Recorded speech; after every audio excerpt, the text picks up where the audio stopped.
evening, good evening, good evening, good evening, good evening, good evening, good evening. And welcome to Game Night this Thursday evening, the 26th of February. It is a minute past 8 here in the UK, and I hope you are all ready for some quiz. Lovely to see you all. Hope you've been having a good week. Let me say hello to all of you all. Good evening, SJ, Lupine, BC, Brisbane, CJ, Prugs, Matt the Ref, Jerry Eris, Ardenfest, TVP, Toot, Samster, Topper, Shapes, JR, Oni, Lewis, Effrontery, and anyone else who is lurking, loitering, and lingering in the chat. You're all most welcome to be here. Thank you so much for joining us. Hope you've had a good week. Weather's started to get better. Not seen any rain for a couple of days. It's been very pleasant. We've had some lovely walks. Haven't we, Bear? Haven't we had some lovely walks? Oh, yes, we have. Got Doggy here. Doggy is here again. Fan is running quieter tonight. I've still got the desk fan on and my PC is still in convertible mode, but it is running distinctly quieter because I listened back to some of the VOD and it was a bit much on Saturday. So I've turned the fan setting from 3 down to 1. Here's a message from our sponsor, Matt the Ref. 70 months, woo. Also, it's a doggo. Is a doggo. Matt, thank you for the 70-month subscription. Goodness me. Very grateful to you for the support. Yes, 70 months. I think that's it's a round number. It's a round number of months. It's not a year. Two more months to get to the next year. Will that be 6 years then? Oh, it would be 6 years. That's crackers, mate. Hope you're keeping well anyway. First up tonight, we've got Cryptex. Unicorn is right there. Room code now in the chat as well as on the broadcast if you want to come and play. 1, 2, 3. Up you come then. Here he is, my co-host for the evening. It's a Dexter. Yay! D for Dexter, who's doing lots of kisses. Yes, Cryptex, our first game of this evening, slightly arcade mode Cryptex. We're very grateful to Pokenuts for providing this pack this evening. And we have got 2 puzzles in each of the 3 rounds. Oh, hello, lovely. There's a lot to like about these Cryptex packs. I think it plays slightly easier. So hopefully we'll have a good time and we'll all. This is what sometimes I do like a quiz that plays just that little bit easier because it feels good. It's the idea of the game is to get questions right. So hopefully we'll see how we get on. Hey Bungle, come on in, my dude. How you doing? And happy okay as well. And AB me and a deer in the headlights. Lots of first-time chatters here this evening. Welcome to you all. Lovely to have you. Deer and Bungle joining the game there. Hope you're keeping well. Lovely to have you with us. If you are a first timer here, welcome. I'm Royal Flush. This is Game Night, where we play interactive original quiz formats on Thursday and Saturday night. Shadowmane, welcome to the stream. You can play on the Universal Controller right there, and you can join this game with that room code right there, of course. Do pop over to the Discord, come and hang out with us, and you can get the latest information and up-to-date schedule for what's going on Game Night. And of course, we do request, especially if you're a first timer here, that you do not Google the answers. That is not the point of the game. The internet knows everything. There is nothing to be gained. I sent a message in the work Facebook chat. So yes, he is indeed, and everyone should come and join. Oh, jeez. Yeah, it's in the quiz stream that was in the 2001, maybe, Bungle. Right, are you going to stay this side of the green screen, or are you going to go to your bed on the other side? Now that I've said hello to everyone. Do you want to go to the other side? Right, reveal is coming. Bed by green screen. Right, into your bed. Good boy. No, we're not going anywhere. We're not going anywhere. You go to your bed now. Good boy. You go lie down. Oh, okay, no, if you're going to do that, no, out.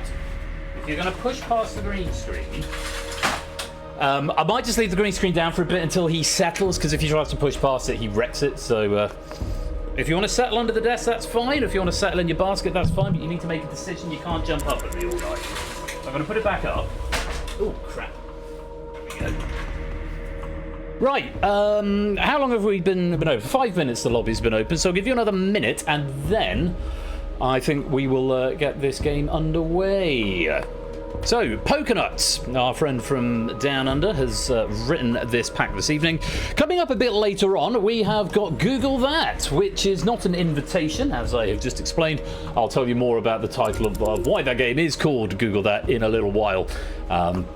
So, yeah, that's been written by JR and, again, proof by me. So, looking forward to that a bit later on. So, a slightly shorter game of Cryptex, just the 6 puzzles in this one tonight.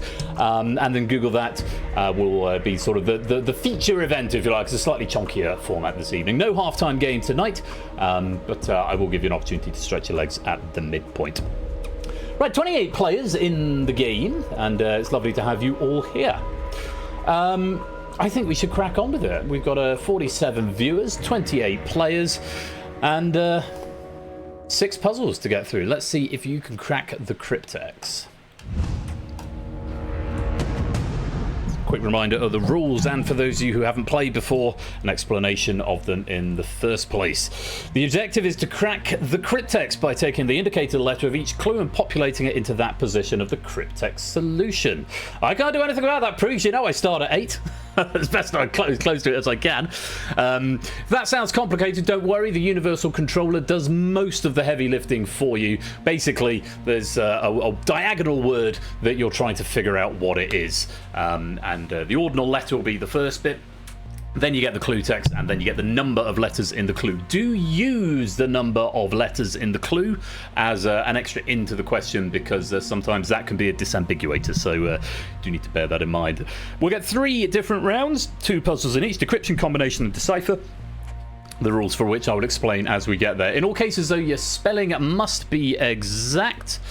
Room code is right there. FHGF, do come and join quickly, because once the puzzle has started, you won't be able to join midway through, or rather you will, but you won't get the payload. So good. Hopefully that all makes sense. Let's have a look at round number 1.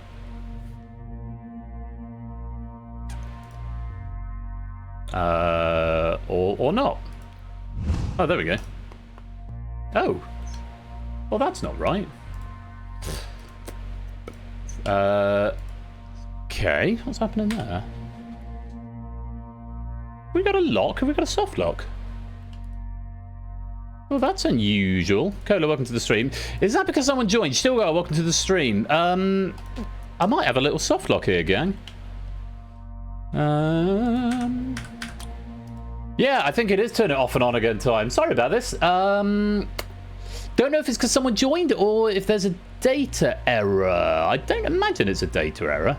Matt Spratt, welcome to the stream. Right, apologies. We're going to... well, give Fruz a chance to finish his dinner as well. I'm just going to take a quick glance at the data. I mean, the data looks fine. It ran through the coma file. It's normally a data error, isn't it? Right, we haven't started the game yet, so that's not the end of the world. Let's try that again, shall we? Let's try that again. Oh, don't join the room yet. Don't join it right now. You can join if you want. Let's go skip opening titles. Let's go through those again, as good as they are. Send question to data. Hide launch screen. Go to control. Run titles. Right. RLTJ. No, data's fine. I've just had a look at it. Or it should be, at any rate. So, a quick refresh. I'll just give you a minute. Come back and rejoin. If it happens again, I might have to go take a closer look at the data.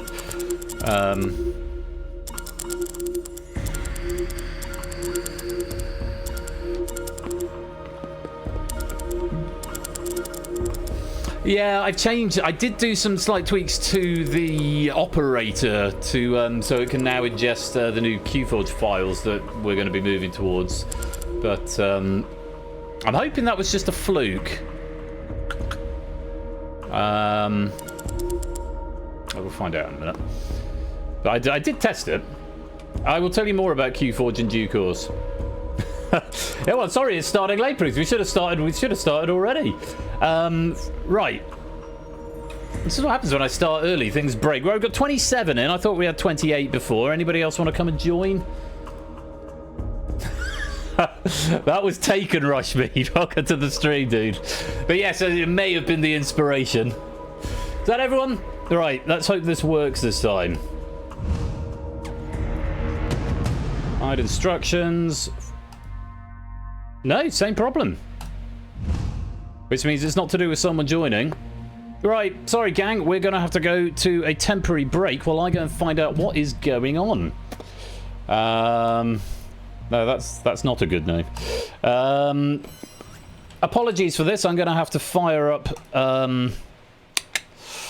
the Unity version to see what is going on, because this is very, very strange. I tested it earlier on. Let me just look at the exported data before we go. I mean, it normally reports an error when it does that, but when I try and load it in, everything is broken. It is, but I'm going to be cool and calm because we haven't actually started yet. Right, assets, trivia. There's my CSV. Edit in Notepad.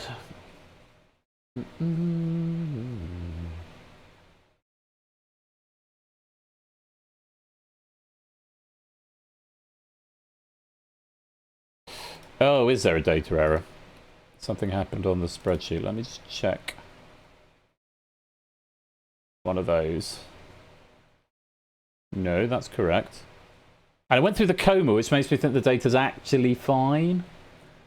But I'm going to run it in Unity just to see what's going on. What I could do is... because if it's importing... it's trying to import CSV. I could convert it straight to JSON and read it direct rather than doing the converter stuff. That's going to take me about a minute. So sit tight. Quiz will resume shortly. Pokenuts, welcome to the stream. Your data is too powerful. Your data is too powerful. Right, Cryptex. Let's take a look and see what's going on here. Let's say we're using remote operator. I'm just going to pop you up the road there a moment. I'm going to pop you there. Right, let me run it up and just see what is going on without it being built. And then I can find out what the error is. Test mode, skip opening titles, confirm, select question data, poker, send. Ah, question ingest failed. Right, that's why. Let's take a look. Why did the question ingest fail? And that looks like a custom written error message as well. Where is the issue? I'm surprised it didn't report an error. It normally reports an error when I fire invalidate. This is probably because I've messed about with it, to be honest. Where has that come from? It does seem to be in the CSV coma. Is where that error has been raised. Give me a sec, and I will look closer at this error message. Oh, it's very small. Remote Operator Manager 43. Oh, we're not even in Remote Operator Manager. That's not where the error was. 43. Oh, that's because it's catching it because we're trying to import CSV. Okay. What I will do is convert this into a JSON Oh, I can't. Can I just go JSON to CSV to JSON? I can't. There must be a data error. Because it's trying to import the CSV, which is correct because I'm importing a CSV. Sorry, I know this is terribly boring. Let me put a breakpoint on that. Attached to Unity. Yeah, I know. We're just nightmarish, aren't we? That may or may not work, Lewis, because it might be something I have done. Oh crap, I don't want to launch the game. No, I don't want to do that. Go away. Go away. I wanted to run it up there. Right, I put a breakpoint in. Yeah, this is one of the reasons I'm wanting to move to QForge, because this does all the formatting and stuff nicely for me. Test mode, skip opening titles, confirm config, select question data. Right, are we going to hit that breakpoint? Send. We are hitting the breakpoint. Good. Right, let's find out where the problem is. Current pack equals create pack parse CSV. For each string line in lines. So far so good. Whiz through here. I'm wondering if there's any quotes in the data, which might be causing a nightmare. Right, we're in that for loop. Let's come out of that for loop. Somehow, please. Please and thank you. How do we get out of that for loop? Let's just keep going through the for loop. Only trim quotes if they exist. Oh, I'm going to be here forever. Right, let's just put a breakpoint there. I go continue. Right, now let's... Oh, for God's sake, we're still in that loop. Right, come out of the loop. Okay, we've got out of the loop. And we've hit an exception. Somewhere.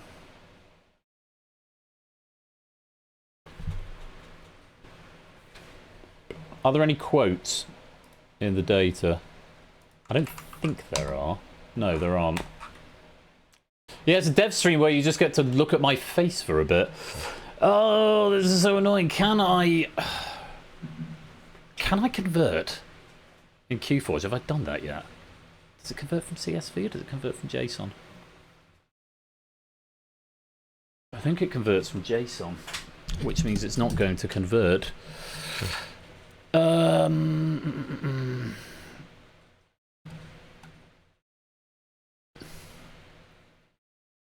Argument out of range, which is really unhelpful. But why did it get through the validator then? This is what I don't understand. I'm starting to wonder if that mightn't be a bad idea, Lewis. And PC to computers, welcome to the stream. How do we get around this? Question manage.input CSV. That's the legacy path. Create pack. It's somewhere in there it's failing, and I seem to run aground there. I'm going to try this once more. It's going to try one more thing. Bash, welcome on in, mate. Would you mind if I ping this over to you? Where are you? Let's have a look. I mean, it's CSV, so it's horrible. But if there's anything obvious that you can see in there, that would be grand. Right, go to setup without launch. Let's relaunch from here. I've got a different breakpoint on there. Let's join that room code. Test and skip.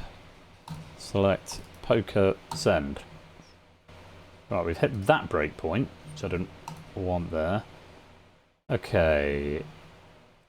Clue. Yeah, that's the first one. Hit the second clue, so that clue text is...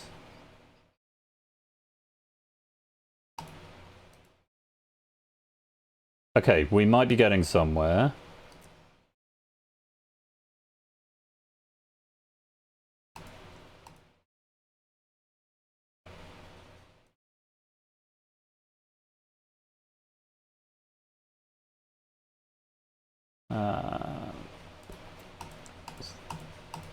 I'm wondering if there's just a stray character somewhere. Because it's an out of range exception. It suggests that the CSV is possibly one of the lines is too long. Oh! Right. And it's stopped. Right, let me take one more glance at this data, see if there is...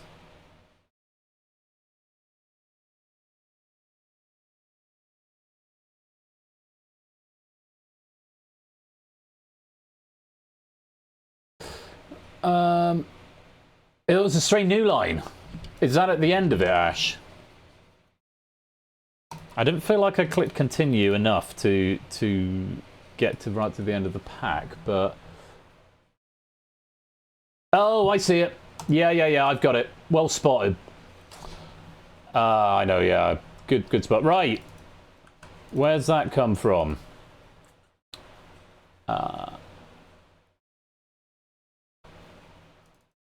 Yeah, that's it. Right. Well spotted.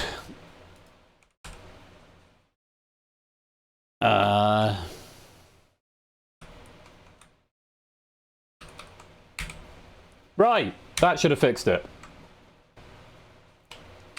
Yeah, it is, and to be honest, that's possibly my fault, because that came out of proofing. That should have sorted it now. Right, thank you everyone for your patience. We're only 20 minutes late. What I'm going to do is just test it once more in Unity to make sure it's getting ingested properly, and then I'll run it properly with the built graphics, and all will be well, and we'll play Cryptex. So apologies to Poker for messing up your data. That one was on me in the proofing process. Let's see if that's going in now. Fingers crossed. Take the breakpoints out, Ben. There we go. Now we've got valid JSON. Hooray! Great. Okay, crisis over, people. Crisis in Plopland. As you said, it is always a data error. Yeah, Hundo P, always going to be a data error. Right, let us detach that. Let's close VS. I could probably close that trivia folder so I can see OBS. Hashtag crisis in Plopland. Right, thank you for your patience. Apologies for that. It'll be worth the wait. We're going to have some really fun quiz tonight. And oh, Ben, if are you sending me? I found the bug. Thank you, mate. Right. Let's pretend that's false start. 20 minutes of me waffling and a pseudo dev stream that you couldn't see. And Dan, welcome to the stream, bro. Hope you're keeping well. Let's do it for real this time. Doing it live. Here we go. Enjoy. I'm going to do the titles again. Enjoy. See you in a sec.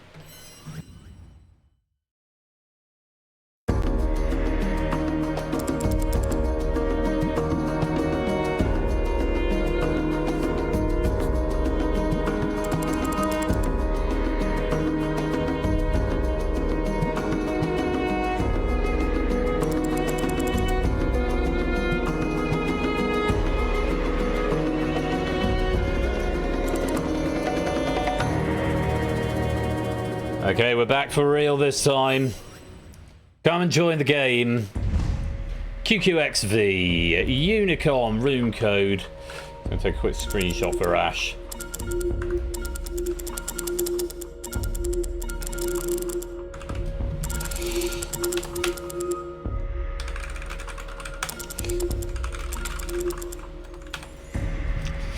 Right. We're only I was hoping to start by like 8:05, so I'm only 20 minutes late. Even Buddhist monks get straight new lines from time to time. That is true. That is true. It's okay. I've got my spaniel here. He's stuck his chin underneath so I can give him lovely strokes. It's really embarrassing because I know there's a few new people here tonight, and it always happens when there's new people. I think, oh, this guy doesn't know what he's doing. What a twat. It's all good. It's all good. All good. Right. Right, there's lots of you here, which is nice. We're up to 28, which is what we had before, but I recognise there's one or two people who haven't made it into the lobby who were in the lobby before. So I'm going to give you 1 minute to come and join, and then our game will begin. So yeah, QForge is the new tool I'm building at the moment. I'll tell you this now while we wait for a minute. It's a new tool I'm building for all the writers to use so that they will be able to write everything within a central application, and it will be shared with Proofers sort of automatically, and the operator can now read in QForge files. So basically all the issues I'm having, well, like Cryptex is a great example because it's written into a spreadsheet, and then that spreadsheet is just downloaded as a CSV and internally converts it into JSON inside the graphics software. So what QForge will do is that it will wrap everything up nicely, and rather than having the horrible janky compilation in Google Sheets of the JSON, it just does it automatically inside the application, so that when basically there is much less chance of data corruption and things like this don't happen. So this seems a good opportunity to mention QForge, actually. I've already briefed the proofers on it. They're going to be starting to beta test it probably this weekend, and then it's going to be rolling out gradually over the sort of tail end of this season with a view to being used full-time moving into season 22. For those of you who aren't running Windows, because it's a WPF application, so it's Windows only, the sheets will still be available to be used, but I'm going to try and encourage everybody to move over to QForge because it just makes my life, my workflow, the proofers' workflow, it's going to make everything a lot more easier, a lot streamlined, and I think you'll probably find it easier tool to write on because it's got a spell checker built in and you can reorder questions dead easily. So yeah, it's all good. Right, 31 players, and Prey, welcome on into the game, welcome to the stream.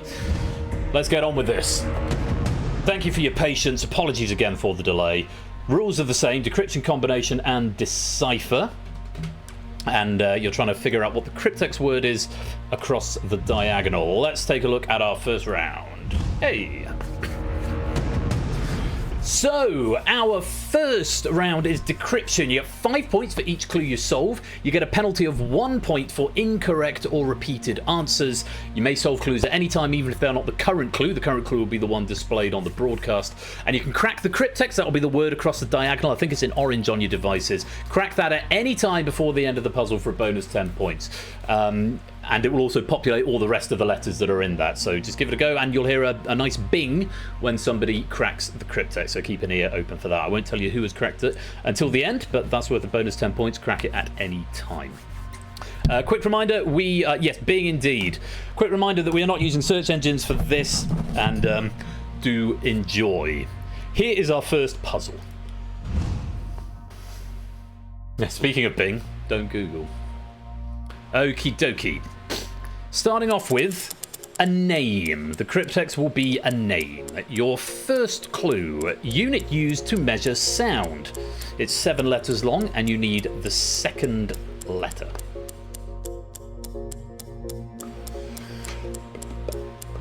A reminder that spelling will count in this game, so make sure your spelling is correct.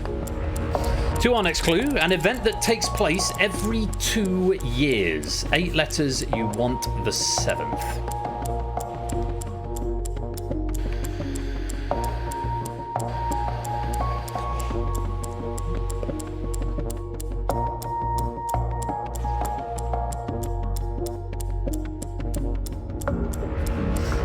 Few people thinking they might be upset about that one. I'll explain more later on. Next one, 2006 Ben Stiller comedy, Night at the Blank.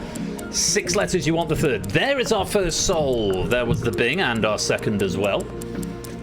Players cracking the Cryptex for a bonus 10 points.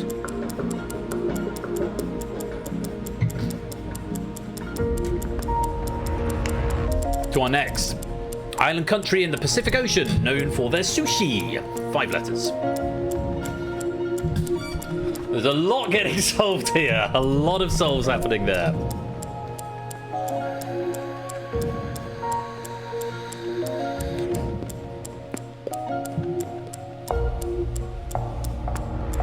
To our next. Australia's Northern Territory capital with 6 letters. If you've already cracked the Cryptex, then this might give you an extra. That might give you an extra hint as to what this clue might be, because you'll already have one of the letters for it.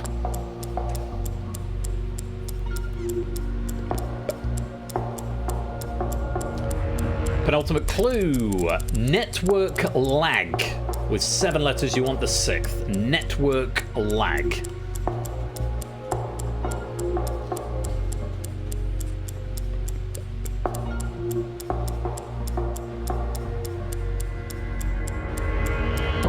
Mind your spelling, you're going to want to delete that square bracket off the end, Bungle. There you go.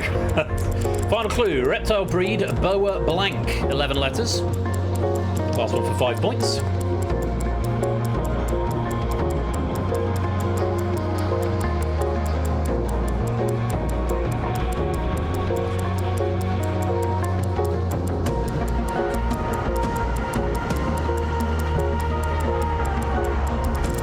Your last opportunity to crack the Cryptex or solve any of the other clues that you haven't yet solved from this puzzle.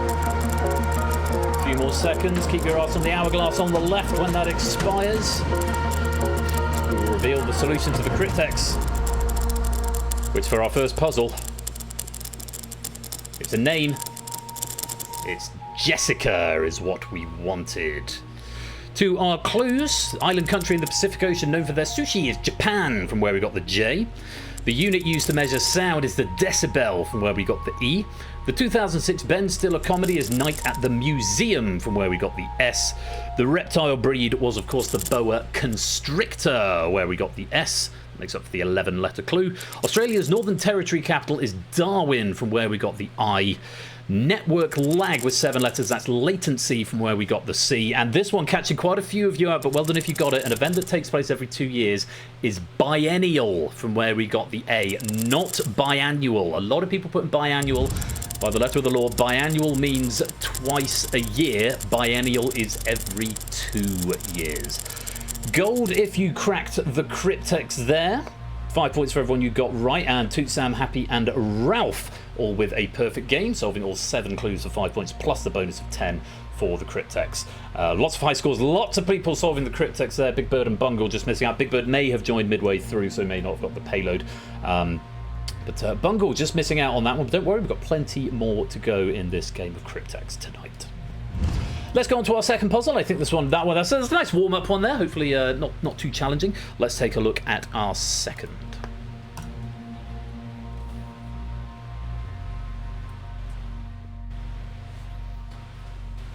Okay, we're looking for a mythical creature, again with 7 letters. Our first clue. First name of Batman villain Zaz.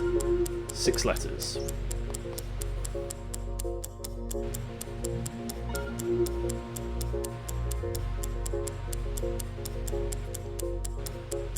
If you just refresh down, I'm afraid you won't get the payload now. Bad luck. Next, the best medicine. 8 letters, you want the 7th.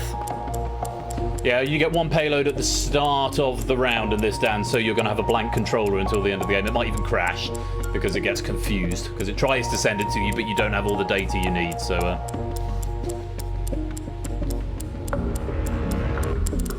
Next, gem variety of corundum with 8 letters.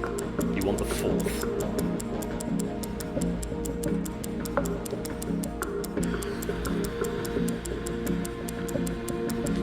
You'll get the next puzzle though, Dan. You'll get the next one. Gem variety of corundum with 8 letters. To the midpoint, Australian tool, return to sender. 9 letters, you want the 6th. And we are looking for a mythical creature.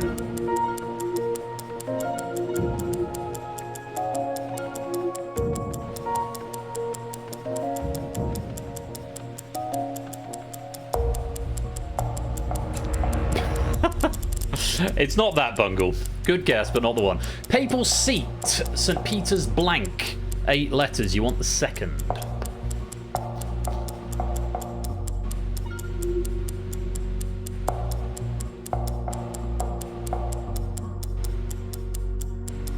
Yes, as a reminder, I can see all your answers coming in, so which is quite fun. Penultimate clue, large orchestral composition, typically in 4 or more movements. 8 letters, you want the 3rd.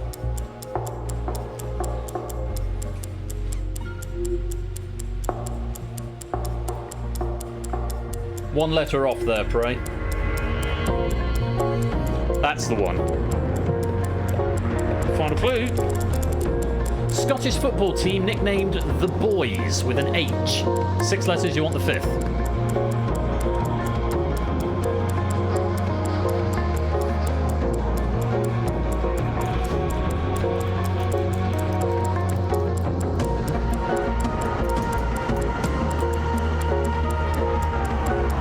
Last opportunity to crack the Cryptex or solve any of the other clues that you missed on their first appearance. Not now, Dexter. Not now. And the 5 points for each. You lose a point for every time you attempt an incorrect answer. You want to go now? There you go. The solution was a vampire. To our clues then. The first name of the Batman villain Zaz was Victor. Victor Zaz, from where we got the V. The papal seat is St. Peter's Basilica, from where we got the A. Oh, will you make your mind up, dog? Large orchestral composition is a symphony, not a concerto. A concerto is typically 3 movements, not 4. Gem variety of corundum wouldn't be ruby because of the letter count. Sapphire is what we wanted from where we got the P. Scottish football team nicknamed the boys is Celtic, from where we got the I. The Australian tool return to sender would be a boomerang, from where we got the E. And the best medicine is, of course, laughter, from where we got the E. And well done if you cracked the Cryptex at home. Moon Raider, Yoni Yak, welcome both of you to the stream. Let's check in with the scores. Gold if you cracked the Cryptex that time, and white if you came short. Green if you had a perfect round. And it looks like 2 perfect rounds for Sam and Toot, both sitting on 90 points at the top of the table. You cracked the Cryptex, but apparently didn't get any points, Bungle, which is interesting. Dogfish currently in second with 89. Ralph in third with 85. Yes, just missing out on one of the clues there by... Just be on the other side of the screen, don't panic. Looks like he's settling now. So, those were our first 2 puzzles. Very well done if you managed to crack any of those Cryptexes, and for all the clues that you managed to get as well. Let's play on to round number 2. It's combination, and in this round, as before, you get 5 points for each clue you solve, and you get a penalty of 1 point for incorrect or repeated answers. You may solve the clues at any time, even if they are not the current clue, so have a think about it, come back to it later on if you've suddenly had a brainwave. Now, this round, though, each clue will be formed by blending 2 words with at least 2 letters overlapping. So it's if you had a poker hand of 5 hearts, that would be a flush, plus a woolly animal, that would be a sheep. The answer would be flusheep. Okay, so we sometimes call it the Pokemon round. You can solve them in half, so you can solve the first half of the clue and then the second half of the clue, or you could just type the whole thing as a single string, but you won't get the points for it until you've solved both halves of the clue. But solving just one of the halves can be useful in giving you some information for the Cryptex. At least 2 of the letters will overlap. It won't be fewer than 2, it might be more. The Cryptex, you'll get a category for it as usual, but the Cryptex word will be a real word. The Cryptex solution will not be a blended word. It will just be a normal, regular word. Crack the Cryptex before the end of the puzzle for a bonus 10 points. Okay. Right. It is a little bit answer smashy, yeah. Convergent thinking, obviously. This has been around longer than Rohog anyway. Right. We're looking for an event with 9 letters. And our first clue, what it's hip to be, according to Huey Lewis in the News in 1986, and a team race commonly seen in athletics or swimming. 9 letters, you want the 7th. And 1 player cracking the Cryptex already, very impressive. Next, Greek god of war, and the country whose capital city is Tallinn. Greek god of war, and a country whose capital city is Tallinn. Looking for an event with 9 letters. Next, nickname of Microsoft's anthropomorphic office assistant, and a metal structure used to hold electric cables. 9 letters in total.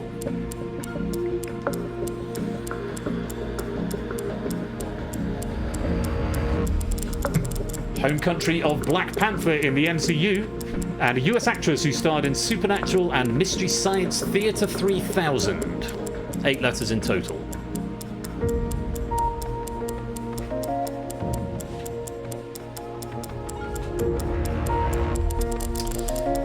To our next, what the F stands for in Alt F4, and a chemical bond. What the F stands for in Alt F4, and a chemical bond.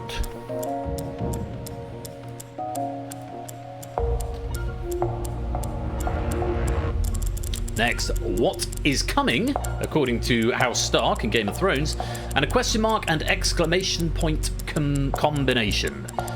What is coming, according to House Stark in Game of Thrones, and a question mark and exclamation point combination. 12 letters in total.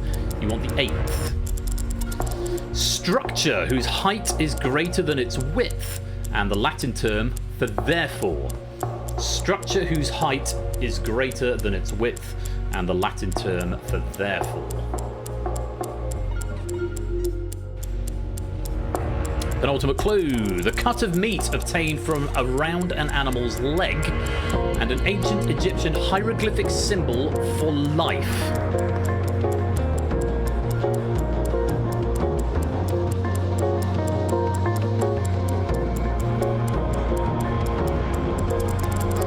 And your final clue, ecosystem characterized by a dense community of trees and a programming term for a sequence of text characters.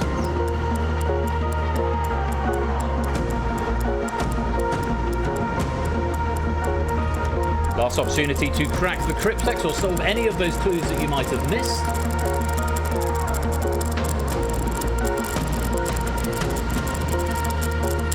And the solution to the Cryptex. The event we were after. It was an Olympic event, the triathlon. Triathlon. Well done if you did get that. Let's go through the clues. Tower and ergo for the first one. Towergo from where we got the T. Aries and Estonia. Estonia from where we got the R. Clippy and pylon. Clipylon from where we got the I. Wakanda and day. Wakanday from where we got the A. Function and ionic. Functionic from where we got the T. Shank. A few people going for flank, but shank and ank for shank from where we got the H. Square and relay. Square relay from where we got the L. This is a good one. Winter and interrobang for winterrobang from where we got the O. And forest and string for forest string from where we got the N. Very well done if you got any of those. So apparently Clippy is officially named Clippit, but nobody actually calls him that. And Day, Felicia Day, was the person who had been on Supernatural and Mystery Science Theater 3000. The actress we were after. Very well done to Dogfish with a perfect score there. Toot just dropping 1 point, but it means Dogfish and Toot are tied at the top with 144.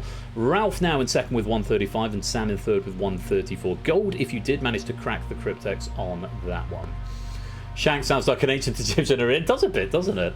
I quite like that one. It's one where you smash it together, but it doesn't change the sound like Q. The word Q. Q-U-E-U-E. It's just the letter Q followed by 4 silent letters, isn't it? Okay, another combination puzzle for you. Take a look at this. Looks like you're trying to solve a Cryptex. Would you like some help with that? Okay. With 6 letters, we're looking for a weapon. First clue. Thrown weapon made of weights on cords and a different thrown weapon rope tied into a loop.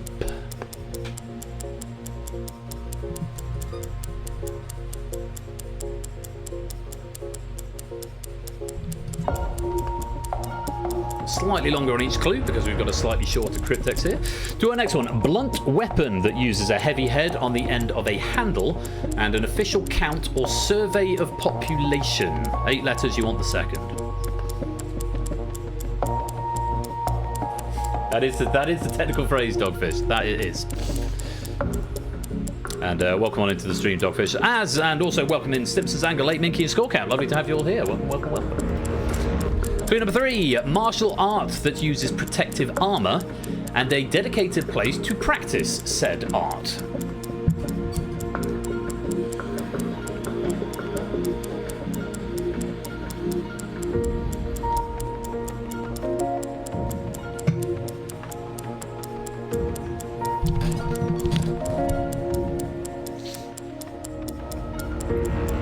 Next, what the A stands for in choral music's SATB, and single-handed axe used by indigenous North Americans. 10 letters in this smash in total. You want the 6th. And do mind your spelling. Remember, we are looking for another weapon for the Cryptex with 6 letters. Next, cat-like and toy brand of guns that shoot foam darts. 8 letters, you want the 5th.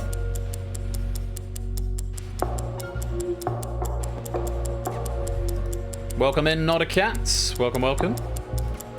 You are not cat-like, because you are not a cat. That's once has been established. Final clue for the puzzle then. Ranged weapons used for firing munitions and a type of bread. 10 letters in total. You want the third letter. Mind your spelling.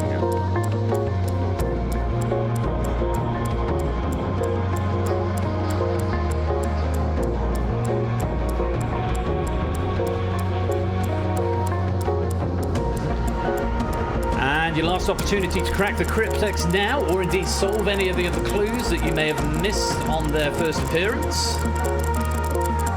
Got about 8 seconds.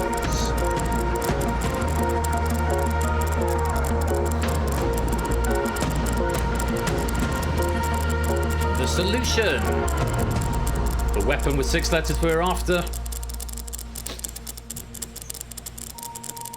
was a katana. Katana is what we're after. 2 more clues. Martial art that uses protective armor is kendo. Dedicated place to practice it is a dojo. Kendojo, from where we got the K. Next, mace and census. Macensus, from where we got the A. Artillery and rye. Artillery, from where we got the T. Bolus and lasso. Bolasso, from where we got the A. Feline and nerf. Feline nerf, from where we got the N. And alto and tomahawk for Tomahawk, from where we got the A. And well done if you cracked the Cryptex at home. Macensus. Yes, tipping hat sort of thing. Gold if you did manage to crack the Cryptex there. Green if you got a perfect score. Well done, Happy, JR, Sam and Toot, or with a perfect score of 40 from that. Toot now with the lead of 184. Dogfish in second with 179. Sam climbing back up with 174. Still got 2 Cryptexes to go. Next 2 puzzles are all going to come down to being a bit of a race. Let's find out how to play. It's Decipher, and in this round the objective is to crack the Cryptex as fast as possible. Check what the... yes. Crack the Cryptex as fast as possible. You may solve clues, as before, to help gain letters in the Cryptex. If you fail to crack the Cryptex, then they will make up the consolation points. So if you solve 3 clues but don't crack the Cryptex, you get 3 points at the end. For every clue that I reveal, 5 points will be taken off from the potential winnings, which starts at, I think it's 15 plus 5 times the number of letters in the Cryptex. So this first one, there's 8 letters, so 8 letters, so there's 55 points is the maximum available, but they'll be deducted for every clue. So, and of course you lose a point for every incorrect guess that you give. Okay, so you want to crack it as quickly as possible without damaging that potential maximum too much. Hopefully that all makes sense. Do solve them, because it will help to see all the clues come together on your device, but you don't get any points for them directly. Best of luck to you all. Let's take a look at our first Decipher puzzle.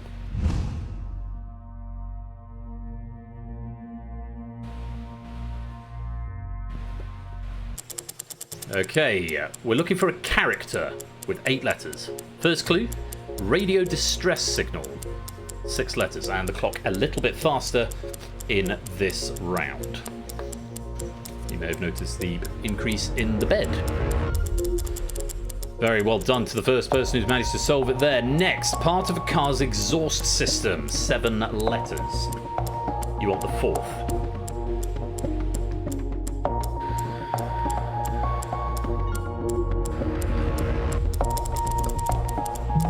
Next, American obelisk, Washington blank. 8 letters, you want the 6th.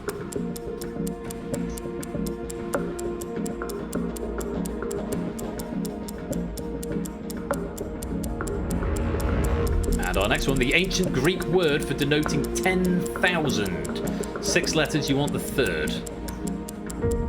You're looking for a character. There's another solve. And another. And another. Lots of solves now. Next clue, tropical fruit common to Central America. 5 letters, you want the 1st.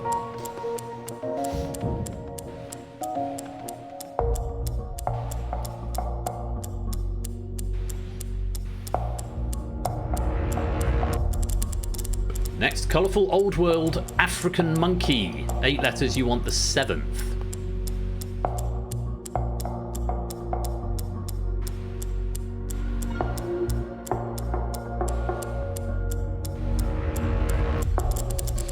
Earthquake strength. 9 letters, you want the 8th.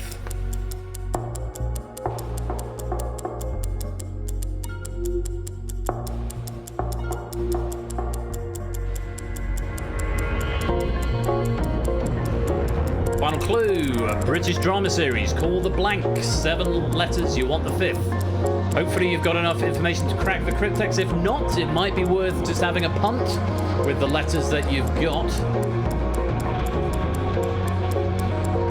4 bonus points, last opportunity now.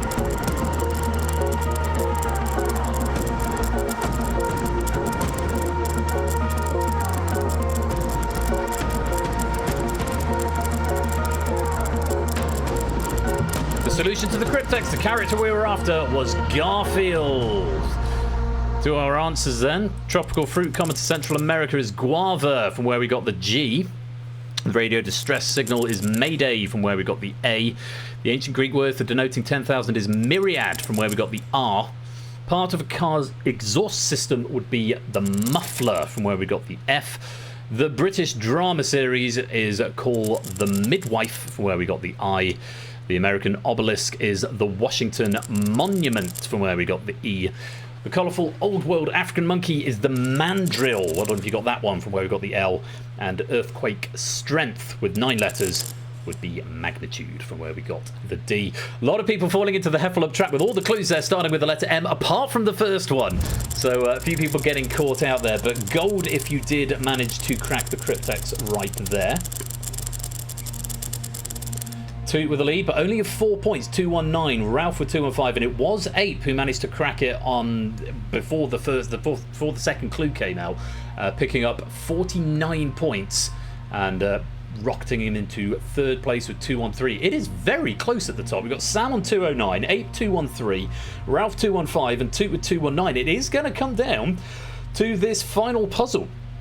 Let's see how you get on. Best of luck to you all.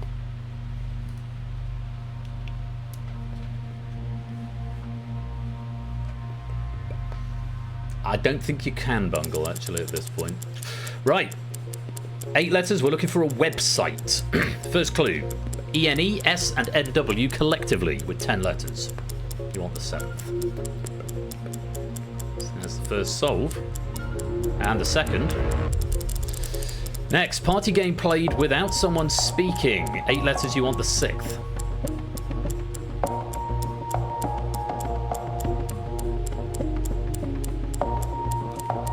Website might be worth a punt. Next clue, energy type relating to motion. 7 letters, you want the 2nd.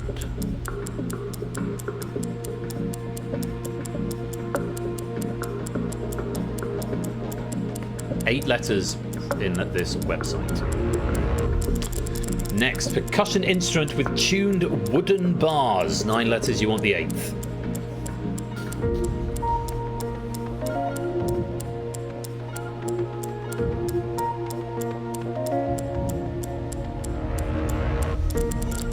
US coin featuring Thomas Jefferson. 6 letters, you want the 4th.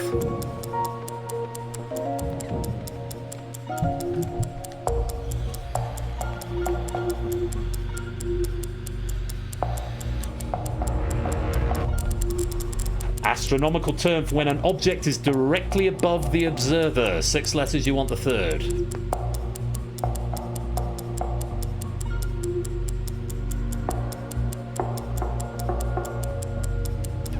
Penultimate clue of the game. Very long-running TV quiz show. It's blank. 8 letters. You want the 5th.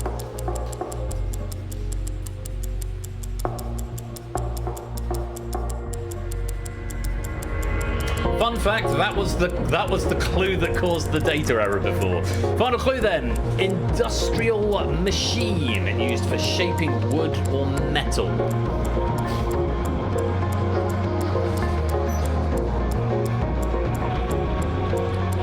Stop typing random stuff, Bungle. Last opportunity to crack the cryptex. We're looking for a website with 8 letters.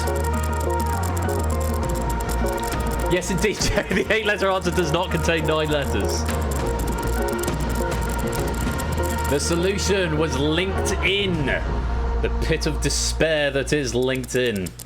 corporate social media, isn't it awful? Industrial machine used for shaping wood or metal is a lathe, from where we got the L. Energy type relating to motion is kinetic, from where we got the I. The astronomical term for when an object is directly above the observer is zenith, from where we got the N. The US coin featuring Thomas Jefferson was the nickel, from where we got the K. The very long-running TV quiz show It's Academic was the solution there, from where we got the E. Party game played without someone speaking is charades or charades, from where we got the D. East, northeast, south and northwest collectively, they are directions, from where we got the I. And the percussion instrument with tuned wooden bars is a xylophone, from where we got the N. A glockenspiel would be metal bars, for everyone who put that. Yes, and so to our final scores. Bungle breaking even, lovely stuff. Gold if you crack the Cryptex, and let's see. Sam takes third, Toot takes second, but it's Ape who takes the gold with 262. It was Ape who managed to find LinkedIn again before the second clue was revealed, so pulling in 49 points. He did go for Facebook first and then tried LinkedIn, and he has stolen victory by quite a hefty score, 262. It's very, very impressive, so very well done, Ape. Silver medal to Toot with 248, and Sam taking the bronze with 239. Yeah, so the one that was causing the error was the It's Academic question, because there was we moved something around, and I'd left a note underneath the host note, and I'd put 2 return characters in there, which of course are then copied into the CSV just as new line characters, because the data sanitization isn't very good. As I say, when I've got Q4 up and running, all of these problems will go away. But yeah, that caused a data error. So very grateful to Ash for helping me diagnose that issue. And big thanks to Pokenuts as well. Lovely pack. I didn't think it was massively difficult. You can tell by there's some pretty good scores in there, which is always encouraging to see. So people like to do well in quiz, don't they? So hope you enjoyed Pokenuts' pack of Cryptex right there. And again, thank you for your patience in getting the game underway. A nice bit of an arcadey start to the stream this evening. We have got our main feature-length game coming up in just a few minutes. It's Google That, which I will explain the title of that game in just a moment. It's been written by JR. There are some really lovely questions in this pack, so I do hope you'll stick around for it. It'll take 5 minutes, so you can go and get another drink, stretch your legs, pop to the loo, get some more snacks if you need, and then our evening of quiz will continue. Thank you very much once again to Pokenuts. Congrats to Sam, Toot, and particularly to Ape on taking the gold medal there. And I will see you for even more quiz this game night in just a few minutes' time.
More game night coming up in just a minute, where we will be playing Google That by JR. Lots of really nice stuff in there.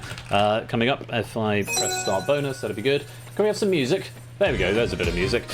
So claim your bonuses, 205 pennies for writing break time into the chat right now. Go grab some drinks and snacks, pop to the loo, and game night will return in about 5 minutes' time. Don't touch that dial. We'll be right back.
to the second part of this evening's game night, where it is time for Google That. Thank you for enjoying our award-winning opening animation sequence, which hasn't actually won any awards.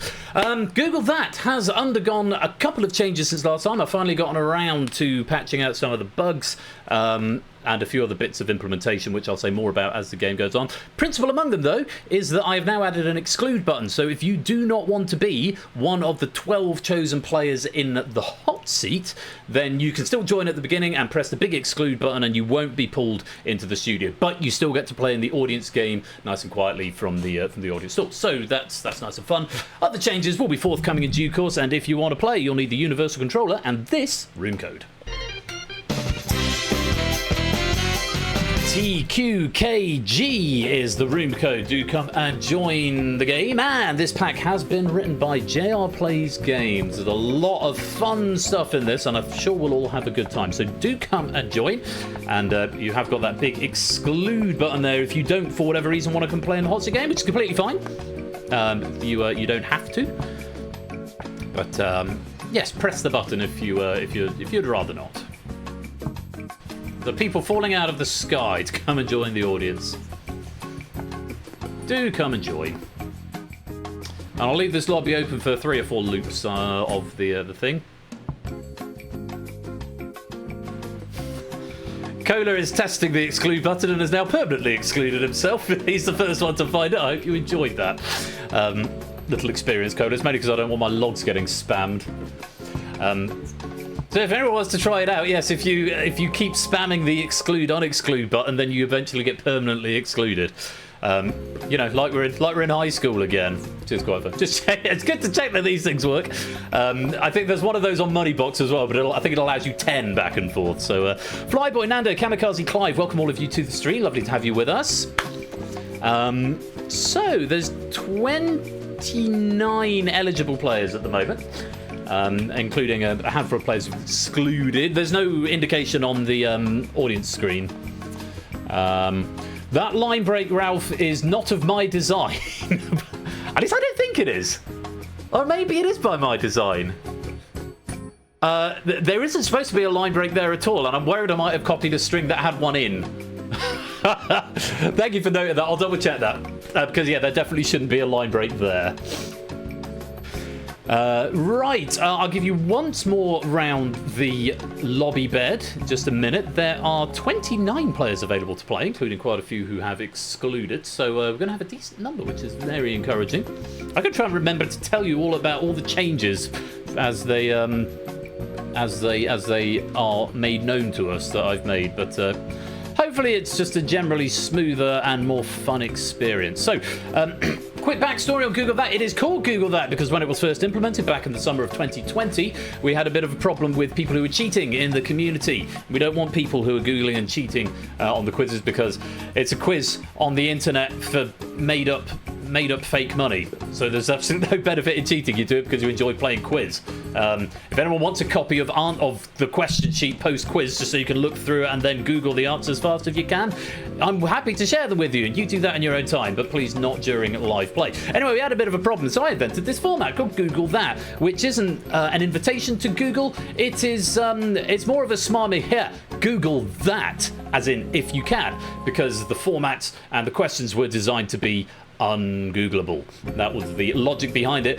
However, even though that is the idea of the game, that is not an invitation to attempt to beat the ungoogleability of this game. Okay, so not to lay it on too thick, but I'll let the bot do the rest of the talk. But that's why the title is Google That, for those who haven't seen it before, maybe wondering why I say no googling and then I have a game that ostensibly invites you to Google. So there we go.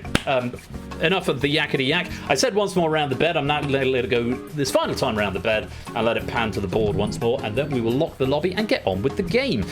Quick bit of continuity just before we lock it up. I'm going to be back on Saturday with Distinction, Crossfire and Apex, and then next Thursday with Something and The Abyss. Something is to be confirmed. On paper it's The Purge.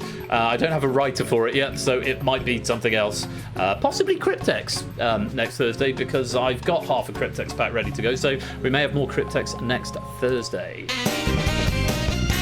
Don't forget as well, after his triumphal return last night, you can go and follow Ash the Bash, who is live on Wednesday nights with even more quiz, and we'll be here with quiz on Fridays as well from sometime next month. So do go give him a follow if you're enjoying what you're seeing. He does stuff like me, only better. Because he is a better programmer than me.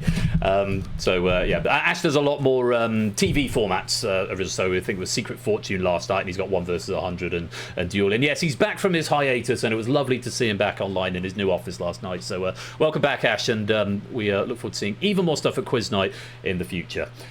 So yes, and for me, yeah, Saturday for Distinction, Crossfire and Apex. Next Thursday for The Abyss and something else. Might be The Purge, might not be. Right, we need 12 players in our hot seat. I've got 30 unexcluded players to choose from, and a few people who are by default playing in the background game. Let's see who the computer is going to select to play Google That tonight.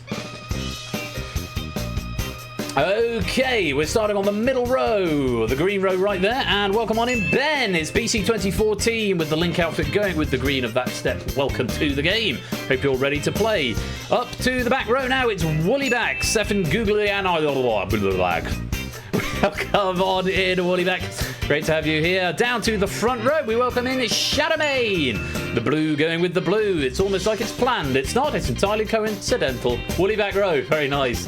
Okay, back to the back row, and we welcome in Nando. Fluid Fernando, welcome to the game. Lovely to have you with us. Enjoy Google That tonight. Back to the centre, and it's a deer in the headlights. Hello, deer. This is like a black arrow. Hello, darling. Hello, dear. Welcome on in to the front row. It's Jogging with his buff kangaroo, Revenga. Welcome on in. Animals on the front row, by the looks of it. Halfway through, back to the back row. Let's pick up a seat for Topper. Top X. Welcome to Google That, Topper.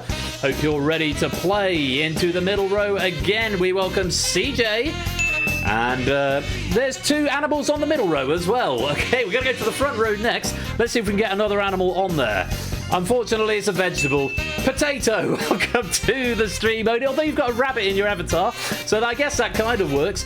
Back to the back row, finishing off, it is Flyboy with the red and the red. Very pleasant indeed. 2 more seats need filling to make up our dynamic dozen tonight. Finishing off the front row, not an animal this time, just letters. It's AB Me. Welcome on in, AB Me. And making up our final player tonight, the 12th player to play Google That is Shapes. Welcome to Shapes. Welcome to you all. I hope you're ready to play Google That tonight. Okie dokie. The game is simple. The rules are simple. The questions are hard. Well, the questions are... The rules are hard. The questions are simple, possibly. And... Wow, okay. Pegging Bigfoot. Thank you very much for the follow. What a colourful name. Lovely to have you here. Very distinctive name. Very much so. Right. Yes, you had better put off going to the corner shop for a bit. Yes. I'm not going to make any further inquiries. I think we're just going to play the game. Round 1. Round 1, as always, is the early bird. Here is how to play. Answer the multiple choice questions as quickly as you can in the hot seat game. The fastest correct player gets 10 points. Subsequent correct players will score 2 points fewer than the previous player. And after the 5th correct answer is received, remaining players will score no points whether or not they are right.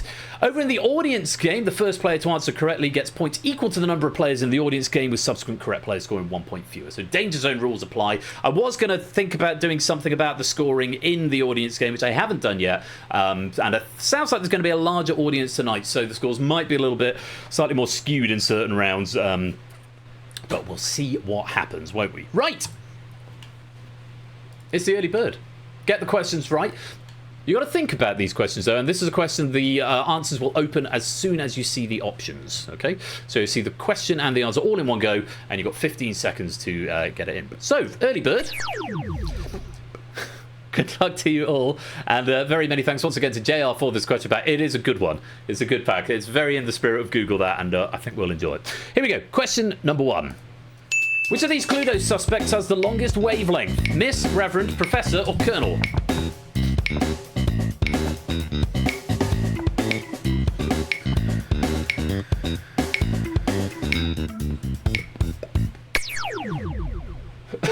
I don't even know what that means. I can tell you the answer is Miss, as in Miss Scarlet, who's got the longest wavelength with it being on the red end of the spectrum. The order would go Miss Scarlet, then Colonel Mustard, then Reverend Green, then Professor Plum. Mrs. Peacock and Mrs. White are both married. So I don't know why that excludes them from this question in particular. Yeah, it's a thinky puzzle quiz game. So come on, Bungle, get with it, as Dad is saying. Yeah, so the longest wavelength. So you have to maybe take a second just to have a think about what these clues are asking you, these questions. Very well done to Odie picking up 10, Nando getting 8, Shapes getting 6, Topper getting 4, and Deer getting 2. On we go. Question number 2.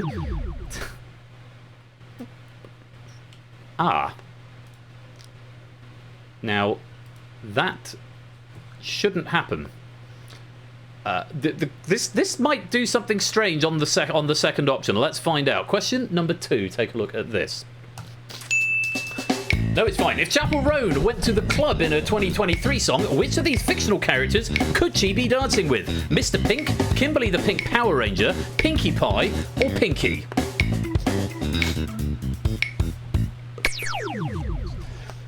Now, I didn't have a clue what this question was asking when I proved it earlier on, because I'm not familiar with Chapel Roan.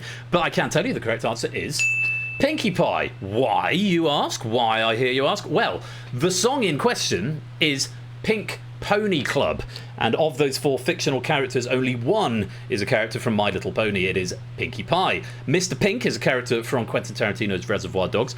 Kimberly the Pink Power Ranger is everyone who was born in the 90s first crush, and Pinky, as in And the Brain, is from something by Warner Brothers. So yes, Pinkie Pie was the answer. Oni getting 10 points again there. Shadowmane picking up 8. Deer getting 6. BC getting 4. CJ getting 2.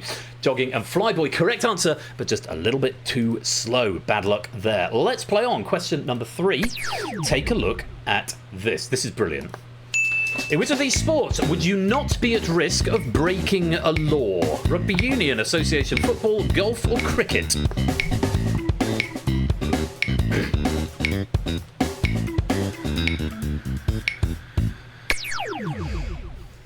My Mr. Blonde voice. I could do my it's a Mr. Blonde. That's not Mr. Blonde's voice though. That's the guy who put it together. Well, I can't remember his name or the actor. It's been a long time since I've seen Reservoir Dogs. In which of these sports would you not be at risk of breaking a law? The correct answer is golf. Yeah, the guy who says Mr. Blonde. Golf is the answer because according to the official documentation, the rules for association football, rugby union and cricket are all called laws. The laws of rugby union, the laws of association football. I think most best known perhaps is the laws of cricket, but golf is the rules of golf, I believe. BC picking up 10, Topper grabbing 8, Shadowman getting 6, CJ gets 4, AB Me gets 2, Nando correct answer. So, no, I cannot say Mr. Blonde as Mr. Blobby. No, that's not a thing that's happening. Nando, correct answer, but just a little bit slow. No points there. Well played, everyone, if you got some points out of that. On we go to question number 4. Nice, simple question. Take a look. Which of these does not rhyme with the others? Unix shell programming language, John Delancey in Star Trek, Sacha Baron Cohen in The House, Clubber Lang in Rocky 3. And that is time and the correct answer. It's John Delancey in Star Trek, the Unix shell programming language C, Sacha Baron Cohen in The House, Ali G, Clubber Lang in Rocky 3, Mr. T. Even that answer rhymed as well. John Delancey in Star Trek is, of course, Q, which does not rhyme with the other 3. Just 4 players in the hot seat getting that. CJ getting 10, Only getting 8, Shadow getting 6, Woollyback getting 4. Notably, it was players who stopped, and apart from CJ, who got it pretty quick, the other players stopping and having a little think about that before committing to an answer. Very well done indeed if you did get some points. One more question in this round. 2 players yet to get off the mark. Let's see if we can get you some points on this one. Another clever question. Have a think. Which of these has the heart that is easiest to break? Blondie, Neil Young, Sabaton, or Cher?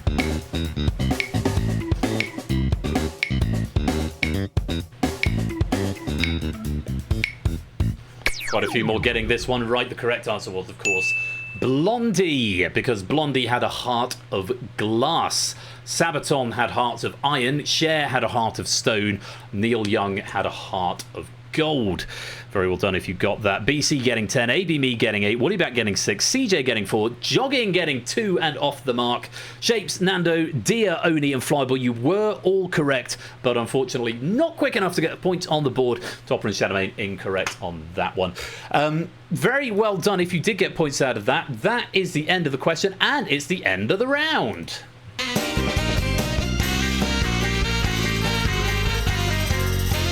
Might be more breakable than glass. None of those options that were there, that's for sure. Right, second of the changes, we've got ordinals on the leaderboard, both the hot seat and the audience. I don't think they're quite necessary on the hot seat because there's only 12 of you, but it will be useful on the audience leaderboard. Potato with an early lead of 28. Ben is just behind on 24. CJ and Shadowmane both on 20. Topper's got 12. AB Me's got 10, as has Woollyback. Nando's on 8. Dia's on 8. Shapes is on 6. Revenga's on 2. Flyboy yet to score, but still plenty of time. Now, this is where the bigger changes have gone on the audience leaderboard. Look, the gradient now goes across multiple pages, which is nice. And I did that. I wrote that code blind, went to have dinner, came back and tested it, and it worked first time. I was so happy. Thank you. I think it was Topper who suggested the gradient going over the pages, and the ordinals looking nice as well there. And we can see up to our top spot. Clive has the lead at the moment with 87. Apes in second with 80, and Ralph currently in third with 76. Lovely, lovely, lovely, lovely, lovely. What's that? I found something in the pocket that needs to go in the bin. Right, Proogle that. Love it, Proogs. Proogle that. Right, that's your leaderboard. It also shows the number of players in the lobby, which looks a bit clunky on the end and square brackets. But there's 22 of you in the lobby game tonight, so that's quite nice. Shall we go on? I think we should go on. Round 2. Oh, I need to press the button twice. That's to load it for me, to tell me what it is. Not that I didn't know, because I proofed this pack. Now I load it for you. Round 2.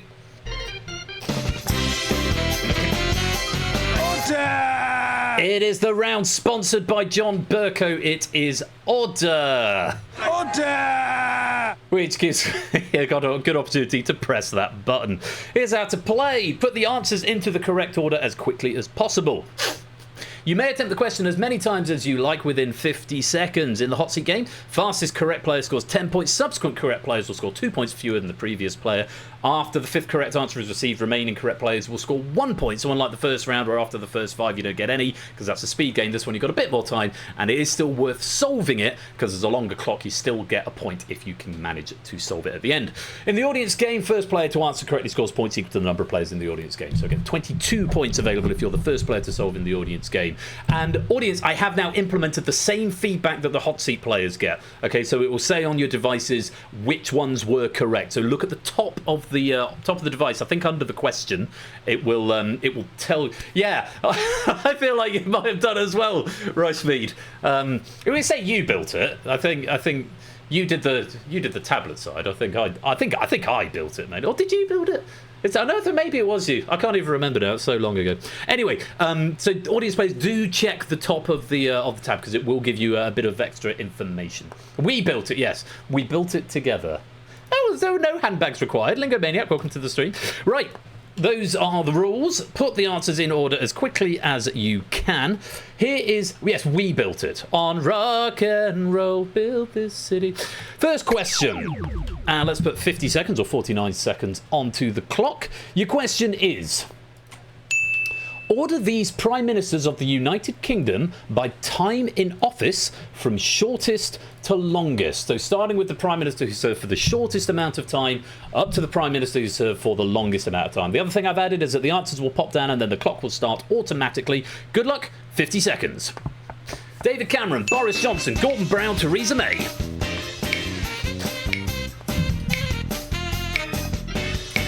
I've also fixed my log. Starting with the shortest serving up to the longest serving.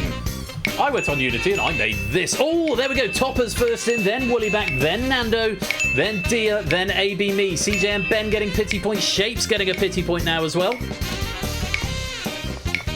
Use the feedback to help you. Revenga gets a point on the board. Potato gets a point as well. Or was it Flyboy who didn't get any points? That might be just another point for jogging. Shadowmane, Flyboy, use the feedback that you're getting on the device. It's very useful. You should be able to work it out. Last chance if you're quick. Alas, not to be. No points for Flyboy or Shadowmane, but well on top of picking up 8. Woollybat getting 8. Nando getting 6. Dia getting 4. ABME getting 2. Shapes Jogging, CJ only, and BC all getting 1. Let's take a look at the correct answer. And there we have it. Gordon Brown, 1,050 days. Theresa May, 1,107 days. Boris Johnson, 1,141 days. And David Cameron, 2,256 days. All of these were in office whilst John Bercow was Speaker of the House of Commons. Order! There he is again, in case you'd blissfully forgotten what John Bercow sounded like. Well done if you did get some points out of that. Good fun there. Good fun, good fun, good fun. Let's take a look at... Yeah, Lettuce Liz wasn't on there. I thought she had been a bit easy for number... She might have been a bit easy for number 1. Right, let's take a look at our next question. This is an interesting question. You might have to give it some thought.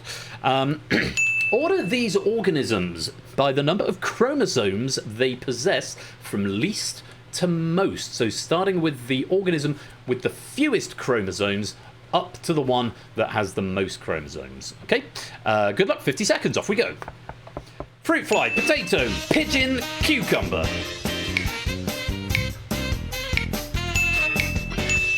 First solve is ABME. Jogging is not far behind for 8. Flyboy getting 6 now. Oh, Shadowmane by a whisker. Just ahead of Deer. Shadowmane getting 4. Deer getting 2. Topper picking up 1 now. Shapes getting 1 as well. Potato getting 1. 4 players yet to get there, and a few players still in the lobby game answering. CJ's there now as well. Ben's got there too. Nando, Woollybat, use that feedback, see if you can work it out. It'll tell you the ones that are in the right order.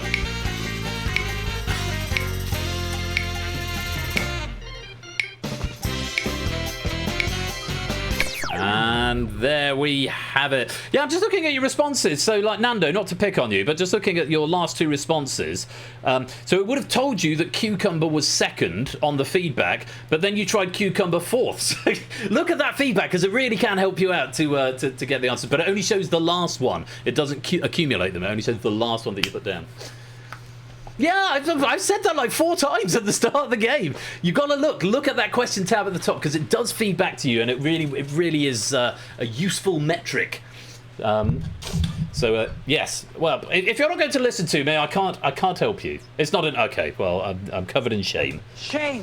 Let's take this. ABME getting 10, Jogging 8, Flyboy 6, Shadowmane 4, Deer getting 2, Shapes, Topper, CJ only, and BC all getting 1. Let's take a look at the answer. Put them into the correct order. And I swap move the cucumber up the list. So the fruit fly's only got 8 chromosomes. I've got it. Yeah, okay, good. Glad you got it that time, Rushmead. There are 8 chromosomes in the fruit fly. The cucumber has 14. The potato has 48. And the pigeon has 80 chromosomes. We're not quite sure what it is that determines the number of chromosomes, but I think research seems to suggest it's something to do with the age of the organism. So the older it is, the fewer it has, I think. I think that's about right. So the fruit fly is older than the cucumber, I guess, or it might be the other way around. Only has 48 chromosomes. Has he? Well, he's a miracle to medical science then. Anyway, well done if you did manage to crack that. Those are the scores in the hot seat game. I think we should have another order question. I love this question to bits. Have a little think about it, because this is great. Order these songs by the number of Nas in their lyrics, according to Genius.com, from fewest to most, or least to most, if I'm going to read the question accurately. So you'll be shown a load of songs that have na in them somewhere. You need to order them from the song that's got the fewest nas to the song with the most nas. 50 seconds. Good luck. Na Na Hey Hey, Kiss and Goodbye, Steam. All the Small Things, Blink 182. Na Na Na Na Na Na Na Na Na Na Na Na Na Na Na by My Chemical Romance. Hey Jude by the Beatles. Give It Up, Katie and the Sunshine Band. First solved by Shadowmane for 10 points. Well played. ABME's got there for 8 now. Deer for 6. Topper for 4. Ben taking 2. CJ getting 1. Pity points available, hot seat players. I'm just aware, Shape's getting 1 now as well. All my work buddies are keeping up on the messenger chat right under my nose. Flyboy getting 1 as well. I'm getting 1 billion notifications as they comment on the game, which is very gratifying. Mando getting one. Woolly back. Oni's getting one now. Woolly back Revenga. Can you get there? Revenga jogging, just getting there in the nick of time for a single point. Woolly back missing out. So, well done. Shadowbay getting 10, AB Me got 8, Deer picking up 6, Topper getting 4, BC getting 2, Shapes, Nando, Jogging, CJ, Oni, and Flyboy all getting 1, and just Woollyback missing out on that one. Let's take a look at the order. I can remember, I think, all but one of these songs. So, give it up, na na na na na na na na na na, baby, give it up. That's Casey and the Sunshine Band. All the small things. So, give it up. Incidentally, has got 80 NARs, and yes, JL has gone through and counted all of them. I sort of went to listen and got a bit of a sense of them, but I didn't individually count them. I took him at his word on this one. All the small things, which is all the small things, na na na na na na na na na na na na na na na na na na. That's got 120. Na Na Hey Hey by Kissing Goodbye by Steen. That's the one I can't remember. I did listen, but it was the only one I didn't know off the cuff. Na Na Na Na Na Na Na Na Na Na Na Na Na Na by My Chemical Romance has got 182. Na Na Hey Hey by Way 175. My Chemical Romance 182. Na Na Na Na Na Na Na Na Na Na Na Na Na Na Na Na. That's the first song on my Park Run playlist, so I'm very familiar with that. And Hey Jude has an astonishing 220 because it goes like more than half the song is na na na na na na na, which is a lot of nas, an awful lot of nas. Very well done if you got some points out of that. I hope you enjoyed my little karaoke session. I think we should have another question. Why not? Question number 4. Na na na na hey hey hey goodbye. Indeed. Slightly more typical quiz question, a bit more. Typical quiz question? I don't know. This is more in the general knowledge camp, I think. But let's see what you make of it. There's 5 options here, and I'd like to know, I'd like you to order these cities by the number of international arrivals they received in 2025 from fewest to most. So starting with the city that in total across all its airports had the fewest number of international arrivals up to the city that had the most. 50 seconds, off you go. London, Paris, Istanbul, Bangkok, Mecca. Everybody talk about pop music. Pop music.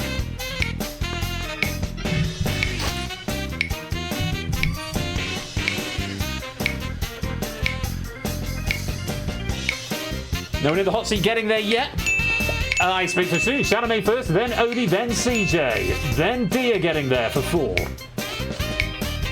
Okay, still 2 points available, and they're going to Revenga. Flyboy picking up 1. AB Me's getting 1, Topper's getting 1. Eyes on Nando, Woollyback, Shapes and Ben now. There's Shapes getting there. Last 3 players in the hot seat. A couple more attempts if you're quick. And yes, Nando's got there for a point. Ben, Woollyback. Ben getting there in the nick of time, and Woollyback just striking out. Bad luck on that one. So yeah, Chalamet getting another 10 there, only grabbing 8. CJ getting 6, Dia's getting 4, Jongy's getting 2, AB Me, Shapes, Nando, Topper, BC, and Flyboy all getting 1. Let's take a look at the answer. You misclicked when you have 3 out of 5. Yeah, and then of course it clears it because it only gives you the most recent one. So you've got to be careful with that. Got to be careful. So Paris is has the fewest, only 18.3 million, but I think there's only the one airport in Paris, Charles de Gaulle.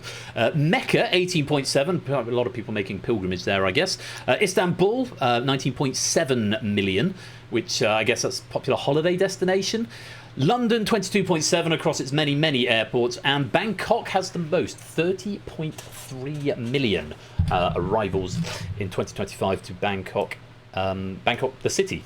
Again, there may be more than one airport in Bangkok, but the data checked out from the source that I had. So very well done if you got some points there. This has been fun. One more question this round. Let's take a look at this. This has echoes of something I wrote somewhat recently for something else. Let's take a look at the question. Order these artists by the amount their most expensive artwork sold for at auction in US dollars, not adjusted for inflation, from lowest to highest. So you're going to see a collection of artists. We want to know, of these artists, their most expensive painting, which was the cheapest at auction at the time, the dollar amount at the time, so not adjusting for inflation, up to the most expensive as your fourth answer. 50 seconds. Good luck. Here we go. Pablo Picasso, Edvard Munch, Gustav Klimt, Paul Gauguin.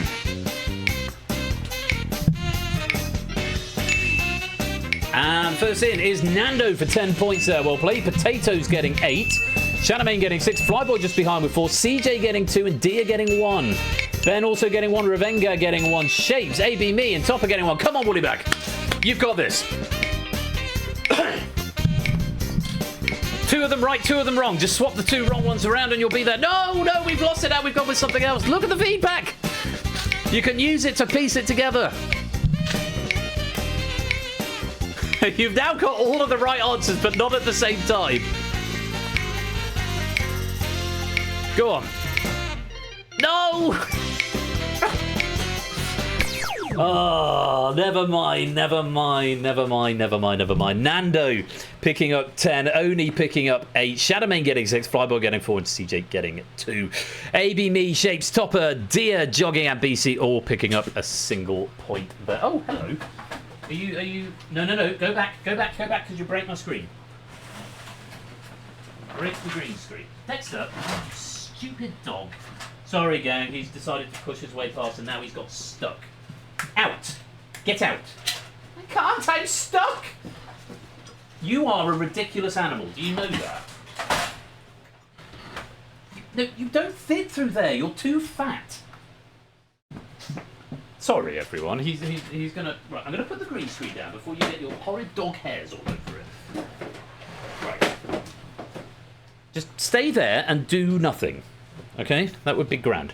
So yeah, he's trying, because the green screen is quite close to the wall. He tries to squeeze through, and he can just do it, but it bends the screen, and there's a stool in front of it, which he then tried to walk through and got stuck. You are a silly animal, aren't you? You're a silly dog. Let's reveal the answer anyway. So swapping the top 2 and the bottom 2. So Edvard Munch, the most expensive painting of his was The Scream, sold for $119.9 million. Picasso was then next, La Femme d'Alger, version 0. Or version O, possibly, $179.4 million. Gauguin, Fea Fei Ipoipo, When Will You Marry, which is the 2... I can't remember where is that Ghanaian or something. I forget where they're from, but yeah, two ladies in an image that went for $210 million. And Klimt, Gustav Klimt, was a portrait of Elizabeth Ledera, went for $236.3 million. Tahiti, that's the one. Thank you. $236.3 million for the portrait of Elizabeth Ledera by Gustav Klimt. Very well done. If you did manage to put those into the right order. And I believe that is the end of the round. Those are the scores on the doors, and that is the end of round 2.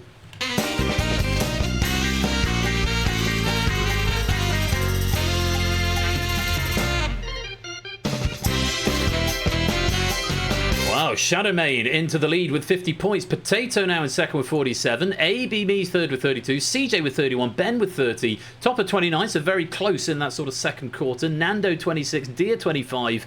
Woollyback with 18. Ravenga with 15. Flyboy with 12. And Shapes with 11. Let's check in with the audience scores. A few more players in the audience now, which is nice, and the gradient continues to extend, which is very great. Well, there's one more player in the audience now. I think there was 22 before, now there's 23. Bungle there with 51 points, very nice. So I'll go through them all. Pyro, Nodder, and Let Me In Ben, yet to score. Yoni Akil 19, Kamikaze 43, Bungle 51, Effrontery 58, as is Big Bird. Moonraider on 61, Marcini on 61, Stilgar on 85. Jonathan on 92, Prugal that on 94, Google Ref 101, Happy 104, Brisbane 110, Matt 111, Cola 114, Fetz 118, Stimson's Angle 122, Ralph 145, App 3 with 175, Clive in the lead with 183 points. Very well done to all of you, but we've got more rounds to go, more Fast and Furious quiz, and Woollyback, welcome to the stream. I know you've been here a while, but welcome to the chat. It's the first time chatting there. I can't actually see your message there. Ah, there you are. I see you. Welcome. Right. I think we should play on. Round 3. Oh, what is this? This is the big implementation and the reason I opened the project to implement. New round alert! Yeah, everybody! The blind auction is back. You may remember this from Google That version 1 and version 2.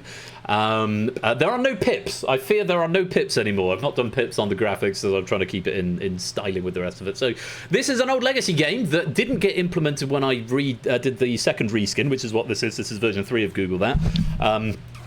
But I built it such that I can add games sort of as and when I get the time relatively easily. So JR wrote the question pack, included a blind auction pack, and I messaged him like what I noticed last week. I thought, oh shit, I'm going to have to build this now, aren't I? So it was a good motivation to build blind auctions. So, only ever seen this on the VODs, really, BC? Really? You've been around longer than that, haven't you? Google That. Well, I guess you'll enjoy it. Let me explain how this is going to work. Exactly the same rules for both Hot Seat and Lobby. You're going to bid from 0 to 10 based on a pair of categories to set your question target. Abstention from bidding will cause a default bid of 1. You'll then get 10 increasingly difficult questions on the alternating categories to score points. Answer them correctly to score points. First question is worth 1 point. Subsequent questions are worth an additional 2. So it goes 1, then 3, then 5, 7, 9, 11, up to 19 for the 10th question. Which might sound a slightly odd way of doing it, but it adds up to a perfect 100. No buzzers, BC. No buzzers. So if you get the question right, your target goes down. Hit 0, and you bank your points for the round. Yay. If you get the question wrong, your target goes up. Boo. You don't want your target to go up. You want to get it down to 0. There's no penalty for abstention, so if you bid 2, you can leave it till the last 2 questions if you abstain through the first 8 questions. You will be locked out of the round either when you hit 0, whereupon your points will be banked, or there are not enough questions left for you to hit your target. So if you bid 9 on the first one and get it wrong, your target is then 10, but there's only 9 questions left. You will be locked out. And if you get locked out, you get no points for the round. So you could potentially get 100 points in this round if you're feeling very, very, very, very brave and you get all 10 right, but it's a big risk. So how many are you going to bid for based on the categories alone? I will say it's a bit like the Escape Artist, but bear in mind, just a quick word for those who haven't played for a while or haven't played before, sometimes it can be a better strategy to bid lower than you think, because you can always increase your bid by throwing the question. If you type a deliberately wrong answer, you will get an extra, you'll go up. So if you bid, like, if you were to bid, say, I don't know, 1 at the beginning, and then think, actually, I want more than that, you can then get the first question wrong. You need then 2 from the remaining 9. Hopefully that makes sense. That's chicken is bid and buzz, and there's no buzz in chicken anymore, I don't think. But I haven't implemented yet, so we'll find out. Hopefully that makes sense. Basically, I don't trust this round, says Matt. Well, I'm going to show you 2 categories, and let's take a little look at them. They are black and white. So you're going to get alternating questions on the subject of black and then white. How many questions out of 10 do you think you are going to get? You need to press a number. You've got 10 seconds to place your bid, and if you don't place a bid, you will only get a single bid. So how many questions out of 10 will you get on black and white? Place your bids now.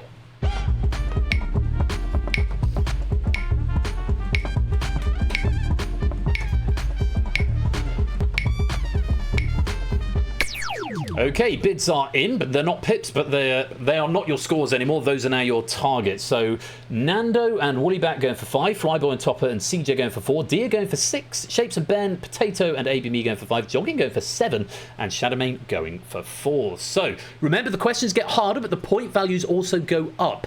So you don't have to just, if you bid 4, you don't have to play the first 4 questions, but you might do, because then those points are safe. It's entirely up to you how you want to play. 10 questions in the round. Let's take a look at our first. This is worth 1 point. How many points is the black ball worth in a game of snooker?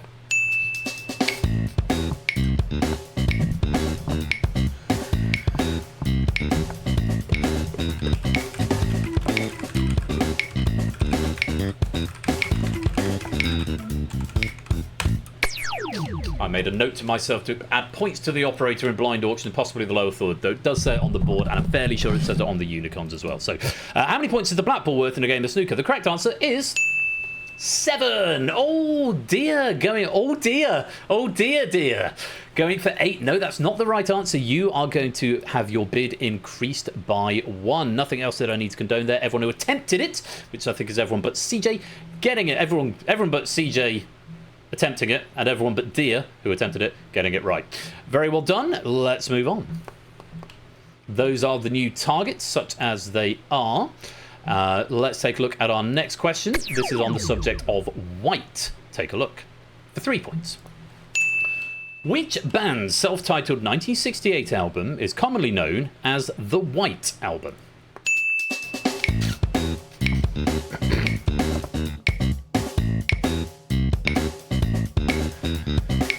You don't have to play. It's worth 3 points if you do. And that's fine. The correct answer. It's the Beatles, and I hear they're overrated. Flyboy going for Eagles. No, not the answer, unfortunately. You're going to have your target increased. Everyone else who attempted it getting it right. 3 abstentions there. Very well played. On we go. There's the new targets. I have nothing to report. I do get a log when there's something of interest to report, but we'll move on to our next question.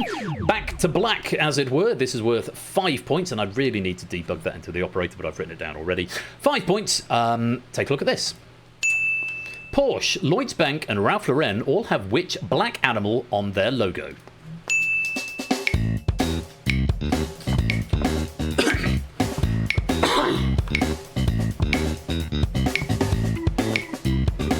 How many did you bid, Dan?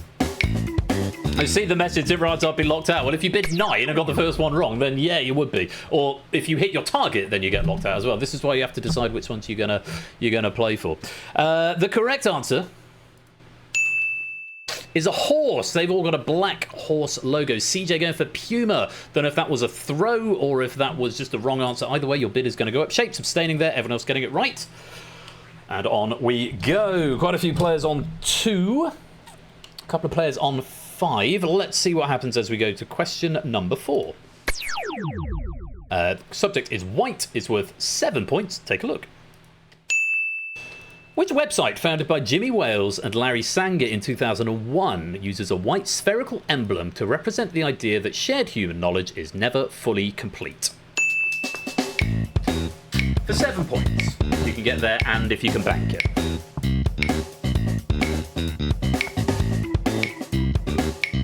That might be a bug, Ardenfurts. Oni was on 2 then. It might just be a hot seat level bug. Apologies if that is the case. It shouldn't be, but I will double check that. Someone note it in suggestions and I'll take a look. Correct answer is Wikipedia. Everyone who attempted it getting it right. So it's fine on hot seat. Okay, and Oni abstained there. So if that bug was present there, then he'd be going up to 3. Nothing much to report there. Let's reset. So only still on 2, so it's definitely working in the hot seat. Apologies if... Can anyone else confirm that that is what is happening in the audience game? Is it going up if you abstain? If someone else could check, could verify that, it might be another sort of edge case bug, possibly. Right. Oh, I should have something to report there, because AB Me, Shadowmane, Ben, Topper, Woodyback, and Nando, you are now 1 away. Okay, that's clearly a bug then. Apologies.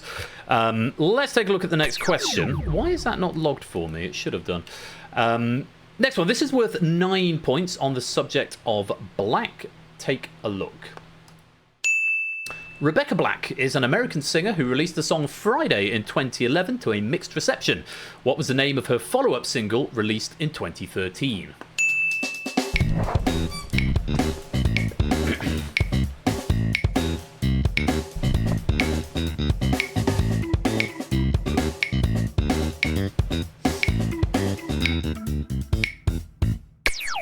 And that's time at the correct answer. Okay, now I'm getting stuff. Saturday was the correct answer. Saturday. And we've got our first bank there. Woollyback banking out 25 points. Very well done. You are locked out of the rest of the round, but those points are safe and we will add them on in a bit. Now I'm getting the log. AB, me, Nando, Topper, Oni, Shadowmane, and BC. You all require 1. Nothing to condone there. Is that correct? AB, me, Nando, Topper, Oni, Shadowmane, and BC. Yeah, that seems to check out. You all require 1. CJ, you're requiring 4. That's the most that's needed as we go to question number 6. Take a look at this. Bryan Cranston plays Walter Hartwell White in which award-winning TV series?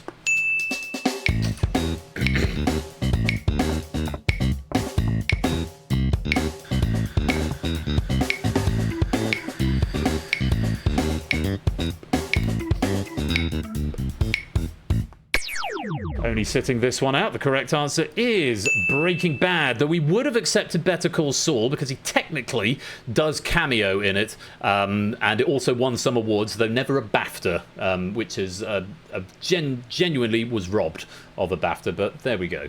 Better Call Saul or indeed Breaking Bad is the answer we wanted. We've got some more banks happening. AB Me, Nando, BC, all banking 27. Topper and Shadowmain banking 24. Very well done. You won't be able to answer any more questions. Shapes, Oni and Flyboy, you just need one more in order to get through to the next round. Let's take a look at our next question, back on the subject of black. This is worth some points that I don't know because I'm not keeping track, and it will tell me on the board in a minute. For 13 points, there we go. Black 2.0 is a matte paint that you can only buy if you confirm that you are not which British sculptor?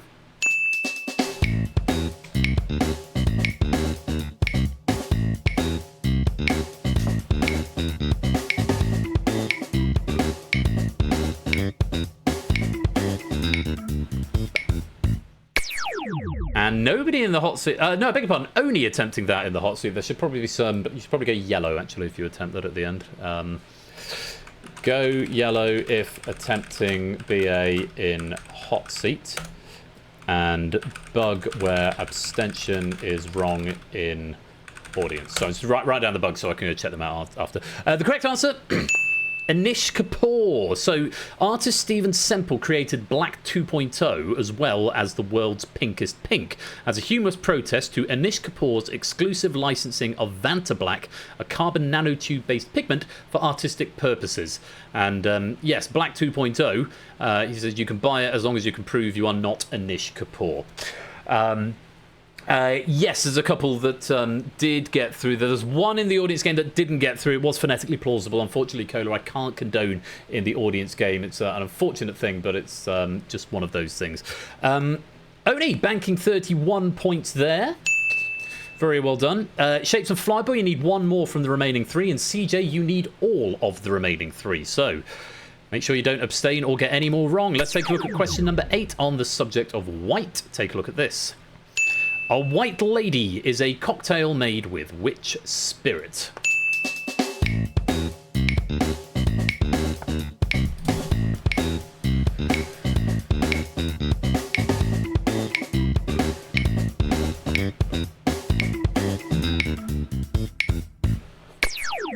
And that's time. The correct answer. It was gin. CJ going for vodka. Ravenga going for rum. Unfortunately, both your bids are going to increase. CJ, you're going up to 4. Jogging, you're going up to 3. But with only 2 questions left, I'm afraid it means no points.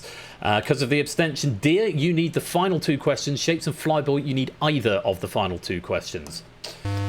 Oh, there's that lovely noise getting no points. Nul point, as it were. So, Shapes and Flyboy looking for 1 from 2. Dear, you need both of these final questions. Let's take a look at question number 9 on the subject of black. It's worth 17 points if you can get this right. What is the heraldic tincture that equates to the colour black? Shapes and Flyboy, are they going to go here or are they going to wait for question 10? Shapes is going here.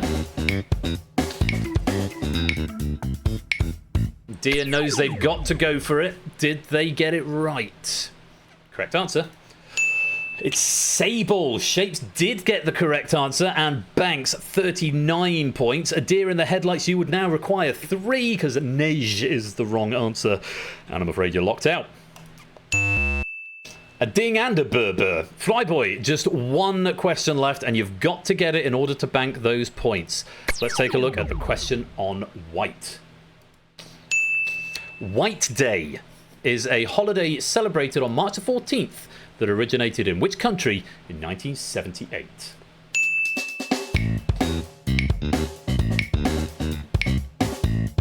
Gotta give it a go, Flyboy.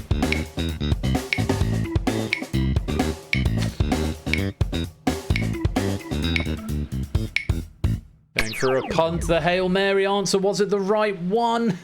It was Japan, and you went for Greece, so you lose out. You now require 2, but there are no questions left. Bad luck. No points for you. And that is what that has done to the scores at the end of the blind auction.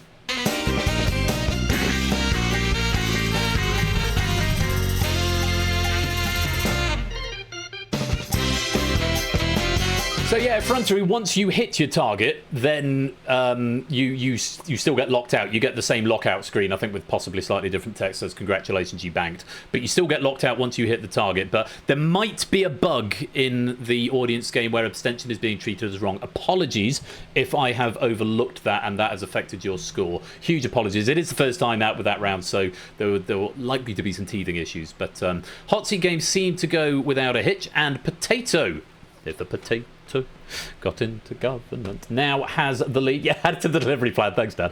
Potato in the lead with 78. Shadowmane in second with 74. AB Me in third with 59.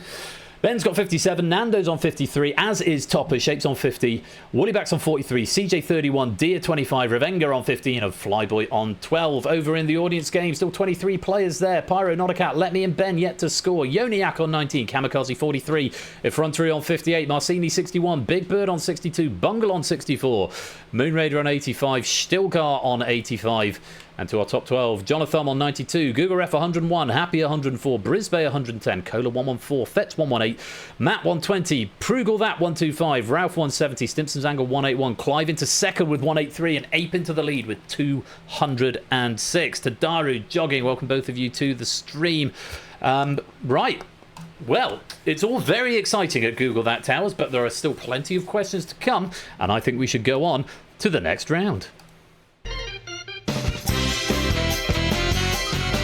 It's the Rangefinder. It's one of the newer games for the reskin. We've only seen it, I think, once before. Here's a reminder of how to play. And yes, I did take the title from the Price is Right game. Hang on to the top of the fingernails, hanging on for dear life there, Rushmead. Get as close to the numerical answer as possible. In the hot seat game, the player closest to the correct answer scores 10 points. Subsequent players score fewer points, with the furthest 3 players away or any players who abstain scoring no points. In the event of an exact tie, the faster player will take priority. Over in the audience game, the closest player scores points equal to the number of players in the audience game. So again, danger zone scoring rules, and then the subsequent players 1 point fewer.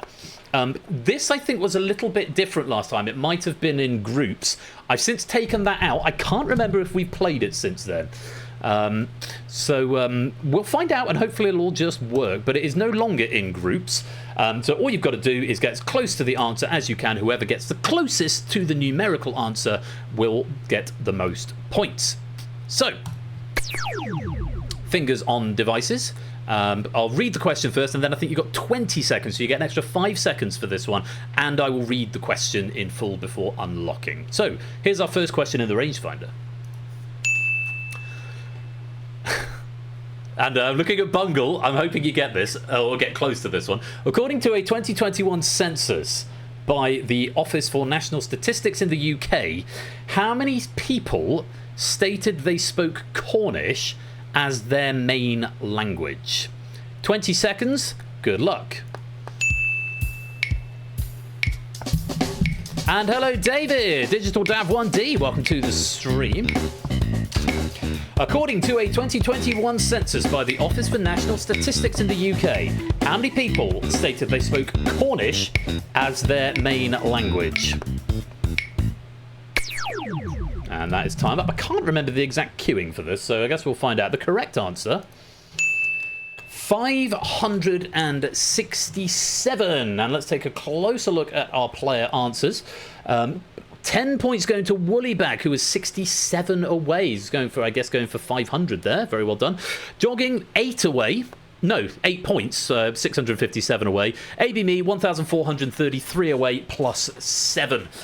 Furthest away there, Deer in the Headlights, and CJ, who both were the exact same distance away, 19,433. But the point going to CJ, who answered quicker. Flyboy and Shadowmane also getting no points there. We have played this with the new rules before, I think.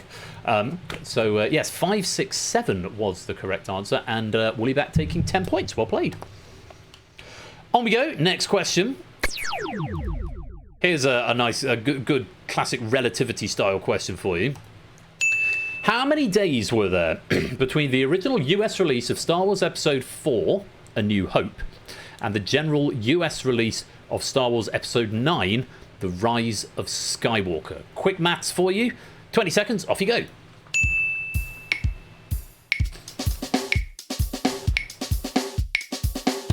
He's lying on his back at the moment with his paws in the air like that. It's very cute.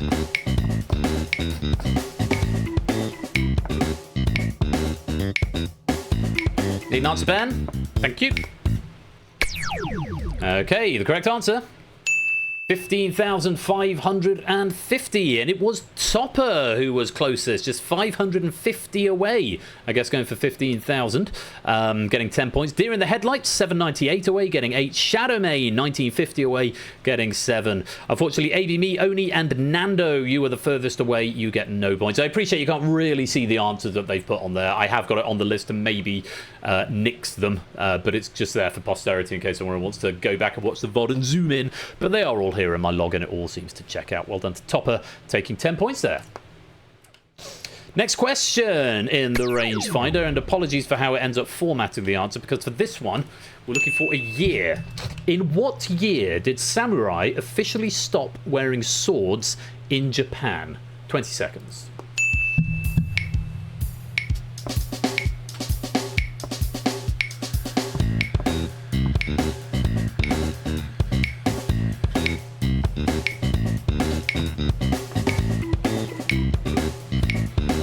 Never jogging. Never. We will never stop making you do calendar maths. Okay, in what year did samurai officially stop wearing swords in Japan? The correct answer. 1876 AD, I guess. Yeah, it just automatically formats it. It doesn't really think about whether it's a year or not. Again, we had an exact tie between Nando and CJ, and again CJ just sneaking the point for being faster. Both Nando and CJ were 104 away, but Nando, Shapes, and Shadowmane furthest away, not getting points. Jogging 25 away, getting 7. A Deer in the Headlights 23 away, getting 8, and it was Oni who was closest, just 19 away, bags the 10 points there. Well played. The best at being very well, yeah, the best at just sneaking in a point and being exactly tied with someone else, but faster. Which is part of the game. Right, question 4. This is a nice sciencey question for you all. Nice and simple. What is the boiling point of tungsten in Celsius? The boiling point, not the melting point, i.e. the temperature at which it changes into a gas. 20 seconds.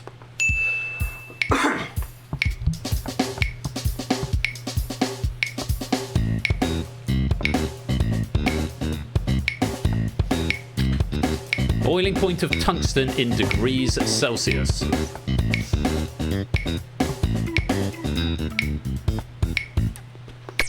Tungsten famously very, very tough, but is it tough enough? Tough enough. That sounds like Ed Miliband.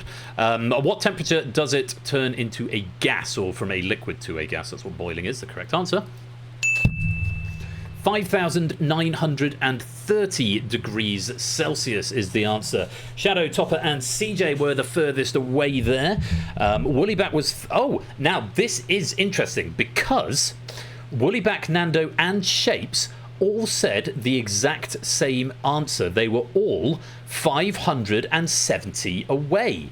So I guess that means they put 5,360? No. How's the maths work? Hang on, let me look.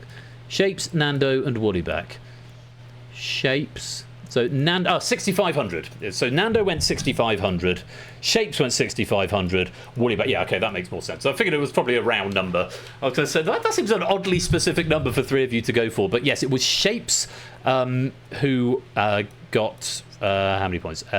Shapes is first on my log, but was the second to answer. Nando was the first to answer, 2.64 seconds. Then Shapes, 7.02, and then Woollyback, 16.7. So very well done, you three. You were the closest, and you get 10, 8, and 7 points respectively. On we go. This is. I feel like I've not got the flow of this round quite as well, or maybe I'm having a come down after all the excitement of order earlier on. But yeah, I feel like my queuing isn't quite as slick here. I will work on it. I need more questions for this round in order to practice it more. One final question in this round, and this is a really fun one.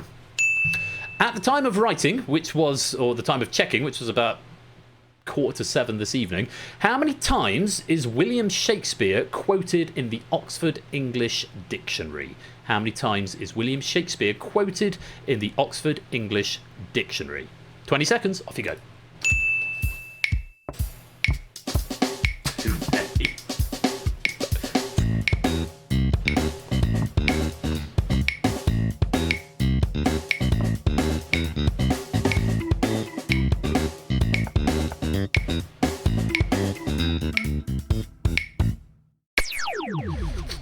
Okay.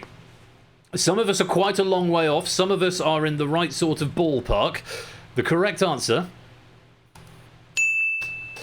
32,427. That was accurate as of this evening. It's a lot. It's a lot. There's a lot of quotations from William Shakespeare in the OED, 32,427. The closest was AB Me, who was, I take it back, the people, I think I was misreading my logs when it was saying, some people were like going, oh, 32,000, that's very close. And I realised that's what I'm saying, 32,000 away, because it logs both the answer and the distance, which is probably not very sensible logging. But the closest was AB Me, who was a mere 14,426 away, gets 10 points. Woollyback just shy of 20,000 away for 8, and Shapes 28,500 away for 7. Nando, CJ, and BC, who were all 32,000 and something away, get no points for that one. So a tricky one there. And some of us, in fact, most of us, not getting anywhere near in the right ballpark. But it's the closest that counts. So well done to AB Me, picking up 10 points for that question. That is the end of the question, and that is the end of the round. Yes, quotations, all quotations.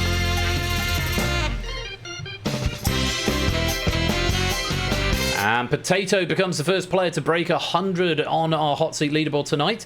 Shadowmain in second with 86. AB Me's in third with 84. Woollyback's got 76. Topper's got 75, as has Ben. Shapes on 72. Nando on 68. Diaz on 44. CJ 37. Revenga on 34. And Flyboy on 29. Over to our audience leaderboard. Nodder, Let Me and Ben are both on 0. Yoniak's on 19. Pyro's on 72. Kamikaze's on 81. Marcini's on 116. Bungle's on 118. Got your number. Effrontery's on 121. Big Bird 132. Google Ref 144. Prugal that with a bit of a drop into the second half. Now on 147. Jonathan also on 147, as is Brisbane, still hanging on to the top half of the leaderboard. Moon Raider 148, still got 153, Cola 155, Matt 159, Fetz 166, Happy 182, Ralph 217, Stimson 218, Ralph 251, and 8258. Well, 23 players in the lobby game, and it is getting very interesting. Very, very interesting as we come towards the denouement of this evening's game of Google That. But before all of that, it's time for another round.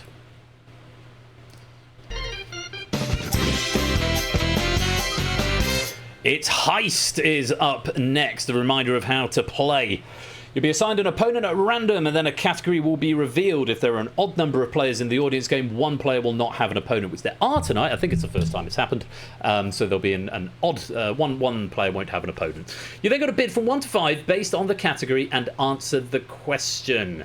If you answer the question correctly, you steal your bid from your opponent's score. If you answer incorrectly, your opponent steals your bid from your score. Negative overall scores are possible. So, for example, if both of you bid 5 and one of you is right and one of you is wrong, the person who got it right gets 10 points. The person who got it wrong loses 10 points. All bids take effect after the answer has been revealed, so bid with both the category and your opponent in mind. There is going to be a change to this so that I'm going to make your opponent closer to you. At the moment it's random. I think that is on the to-do list, or maybe it didn't get to the to-do list, which is why I didn't do it. Yeah, that's coming soon, hasn't been implemented yet. So it's going to be a random opponent. And remember, you can slightly control your opponent's, the maximum your opponent can win. So if you're up against someone who's doing quite well, you can limit what they can win by bidding low, because then they can't win more than 6 points. But there is a potential for 50 points per player. Well, 50 points not for all players, but in this round. The Unicorn crashed. Room code is in the chat. TQKG. Is that for everybody? Just revalidate. I'll give you a second to come revalidate. Have a few players? Or was it just Clive and Topper? Maybe it's just a funny sneeze or something. Okay. Cool. Look, both players have refreshed, so that's all good. Occasionally it does that. Okay, on we go, on we go. Let's assign some groups. Flyboy versus CJ, Shadowmane versus Ben, Dia versus Top, ABME versus Nanda, Revenga versus Shapes, and Woollyback versus Potato. Got into government. So those are your sparring partners. Let's see what you want to bid based on the score of your opponent and this category, which is scary. 10 seconds to bid, 1 to 5.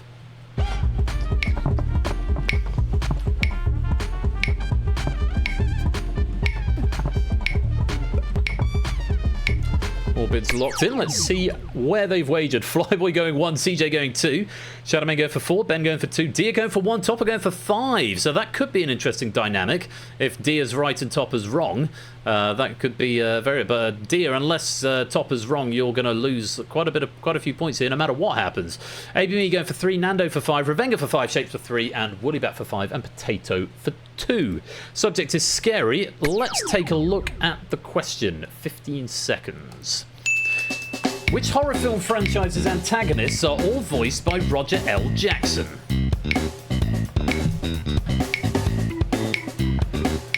Did I say protagonists? I meant antagonists.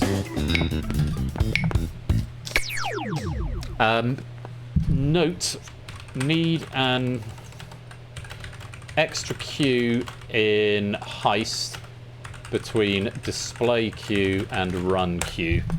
I quite like the idea of reading the question and then unlocking it in this. I think that works quite well. So, the correct answer was Scream. Topper and Nando getting it right. Everyone else getting it wrong, so is going to lose points. Let's see how that has affected the lobby. Nando's picking up 8, Topper's picking up 6, and this is the interesting thing about this round. You can get points even if you're wrong.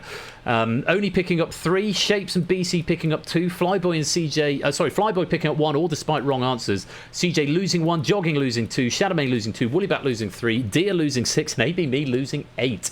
I don't think there's anything I need to condone there. Wrong answers: Friday the 13th, Gremlins, Nightmare on Elm Street, Chucky, Halloween, Dracula, and Gremlins. All of those incorrect. Bad luck if you've lost some points. Give it a refresh, Bungle, if it's playing silly buggers. Right, those are the scores, and I don't need to read them all out because it shows them on the podiums anyway and doesn't let me continue until they clear. So let's let's assign some more groups. Apparently, Roger L. Jackson also voiced Mojo Jojo in the Powerpuff Girls. So, Topper versus Nando, Woollybat versus Deer, CJ versus Potato, Shadowmane versus Flyboy, Shapes versus Revenga, and ABME versus Ben. Let's take a look at our next category. Sporty. We've been scary, now we're sporty. 10 seconds to bid.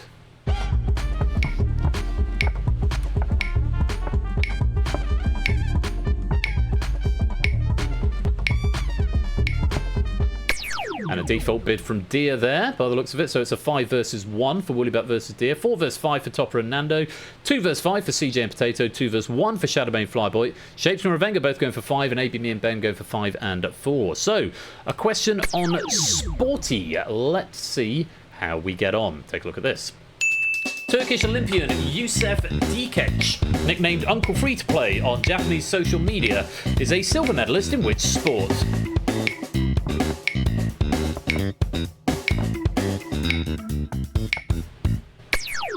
And time up. The correct answer. It's 10-meter air pistol mixed team is the full answer. Dear Woollyback, CJ, and Shadowmane getting that one wrong there. Yeah, it was that guy. He did the meme of for something. I forget. Was it the Olympics 2024? I think. We did accept air pistol shooting, anything sort of vaguely in the right ballpark. We did accept there. Wrong answers: weightlifting, high jump, and javelin, and no answer there from Deer. Yeah, very well done. And a Deer in the headlights is actually getting 4 points despite not attempting an answer there. So Luigi strats to the max. Woollyback's losing 4, and CJ is going to lose 7. Bad luck on that. Those are the changes to the score. A couple of breaking evens there as we move on to our next category? No, we don't. We move on to assign the next lot of groups. Let's do that now.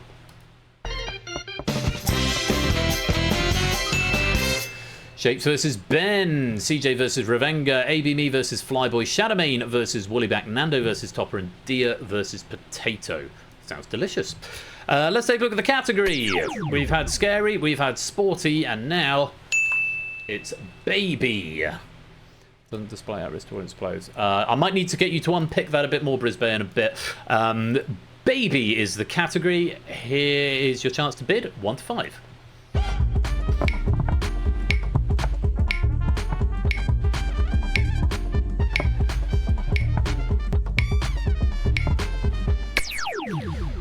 4 verse 2, 2 verse 5, 3 verse 1, 3 verse 5, 2 verse 4, and 1v1 on the subject of Baby. Let's see how we get on with the question. 15 seconds. Take a look at this. The young of which animal is called a cria?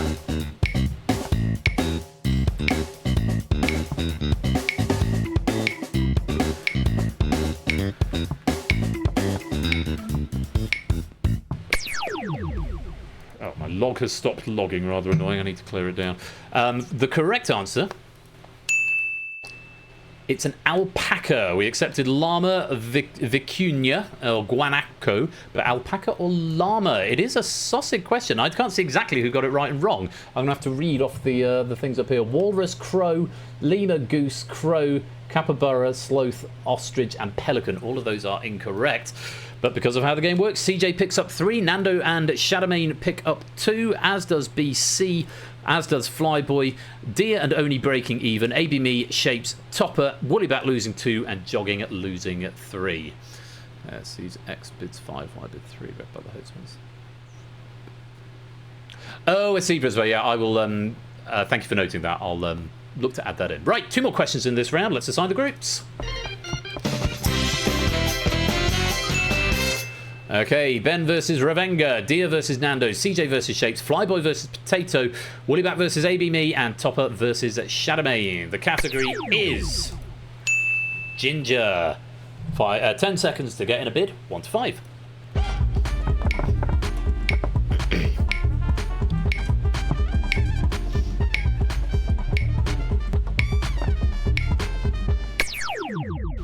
Okay, we've got a 1 verse 5, a 1 verse 1, a 1 verse 5, a 1 verse 3, a 5 verse 2, and a 3 versus 3. Those are the bids. Let's see what you make of this question. 15 seconds. Good luck. Ginger Rogers is best known as one half of a famous dance partnership with which Hollywood star?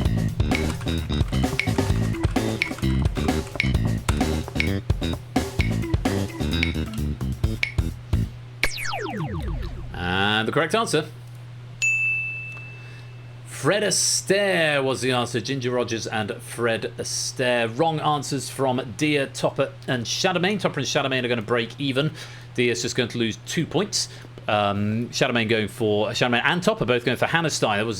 That was Oscar Hammerstein was his name, but it was Rogers with a D. Richard Rogers and Oscar Hammerstein, not Ginger Rogers. She was partnered with Fred Astaire. Nothing I need to condone there. Hammerstein was a wrong answer. Shapes and Jogging pick up 4. Woollybat picks up 3. Nando and Oni pick up 2. Breaking even for Topper and Shadowmane. Deer losing 2. Flyboy losing 2 despite getting it right. AB Me losing 3 despite getting it right. And CJ and Ben losing 4 despite getting it right. So that is the way it can go sometimes. One final question. Let's assign the groups. Potato versus Flyboy, Ravenga versus Nando, Woollyback versus CJ, AB Me versus Top, Shapes versus Deer, and Shadowmane versus Ben. Your category is Posh. 10 seconds. Bidding 1 to 5.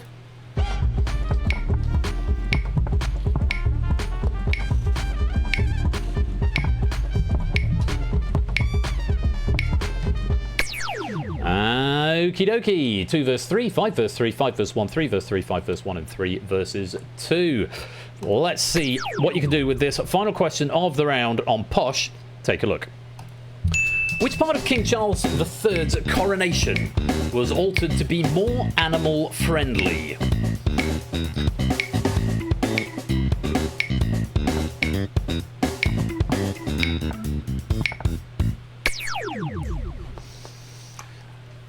there was one person who got this in the background game, and they were the first player to answer.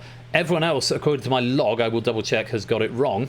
The correct answer was the anointing oil. Previous versions of the oil included civet excretions and ambergris, but this version had no animal products. It was the oil. There were a few variations that we accepted: chrism oil, anointing oil, oil recipe, chrism oil recipe, but the banquet, a few people going for banquet, which was not the right answer. I think there was still food at the banquet.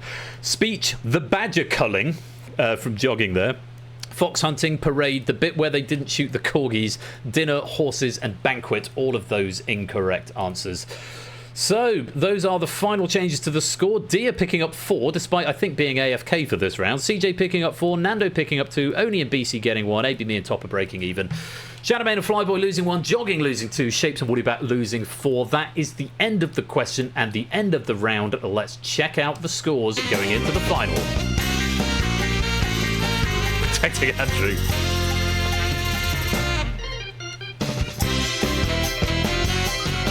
Oni's got the lead with 113. Nando now in second with 83. Shadowmane pushed into third with 82.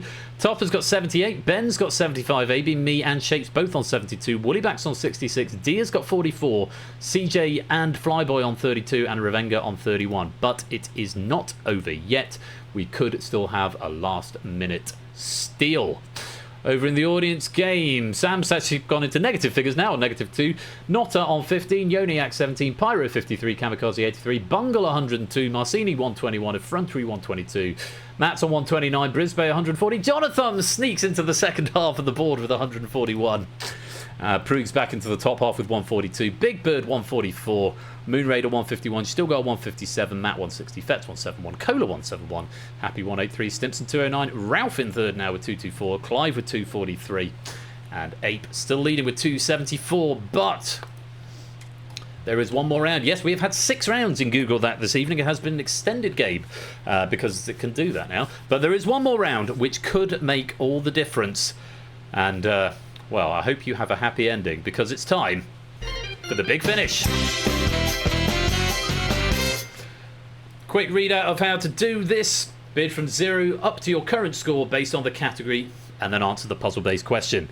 Abstention from bidding will cause a default bid of 0. Answer the question right, you win your bid. Answer the question wrong, or if you abstain, you will lose your bid. It's Final Jeopardy by another name and with a puzzle question. You will have 30 seconds to answer the question after I've finished reading it, 10 seconds to place your bid. You do not have to bid anything. If you abstain, you'll get a bid of 0 automatically. So, have a look at your leaderboards.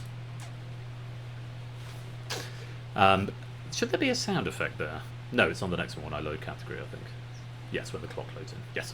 Have a look at the leaderboards. See how far ahead or behind you are of your fellow players. Get your Final Jeopardy bidding strategies in place. Do you want to play it safe and bid nothing? Are you going to be reckless and go all in? A lot of it's going to depend on the question as well as your position on the leaderboard. Remember, there's a gold, silver, and bronze medal available for our hot seat game. There is a lobby medal for our audience game, and there's pennies available for everyone based on your final score. So if you finish on 0, you get no pennies for today, which would be a tremendous shame. What a shame. What a shame. But it's up to you how you want to play. Let's take a look at the category for the big finish. Tonight, the category is That Google. Bidding from 0 up to your score, 10 seconds. Bidding opens now.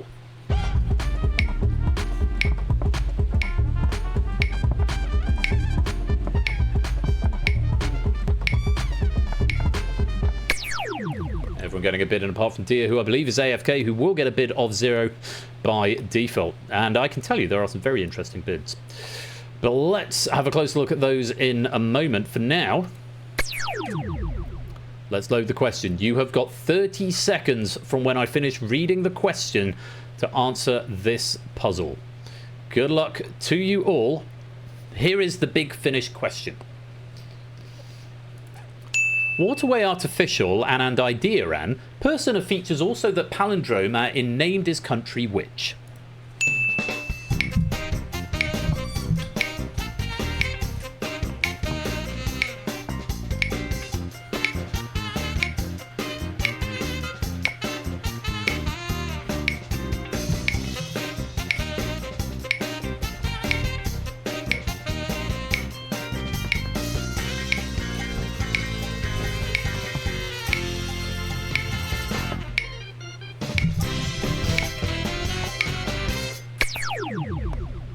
And that is time up. Flyboy, I think that answer will have just come in time. I will be able to override it if I want to. Waterway Artificial and idea ran. Persona features also that palindrome in named is country which. The observant among you might have spotted that that didn't make sense on the face of it. But if you reverse the order, the clue being palindrome, which country is named in a palindrome that also features a person, an idea, and an artificial waterway? The correct answer was Panama. Now, we didn't accept it going backwards. I think there was one player in the background game in the shape of Lupine who spelt it backwards. I will give you some consolation pennies because I can't override it. I would, because you've obviously got the nature of it. But the key thing here is that the words weren't spelt backwards. So I feel it's justified in not accepting that as an answer because the words were spelt the right way. It's just the sense. So if you were writing the sentence backwards, it would still be Panama. So it is logically consistent. So we can't accept, or we haven't accepted, whatever it was you said, Amanap, which would be Panama spelled backwards. So let's reveal the players' answers.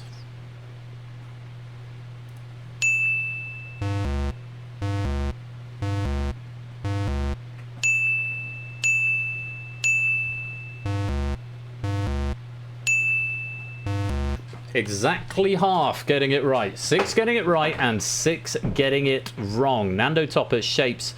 No, that's a lie. 5 getting it right and 7 getting it wrong. I can't count. Or read the log. Nando and AB Me, Topper, Oni, Shapes all getting it right. BC, Woollyback, CJ, Flyboy, Deer, Shadowmane, and Jogging getting it wrong. I've read that log in a random order so as not to give anything away. Canalac, I can't accept. Equator, Greece, throwing all my points away for Taboo from Jogging, and Basin. All of those are wrong answers. So let's find out what our incorrect players bid. I know, I've got that now, Matt. What did our incorrect players bid?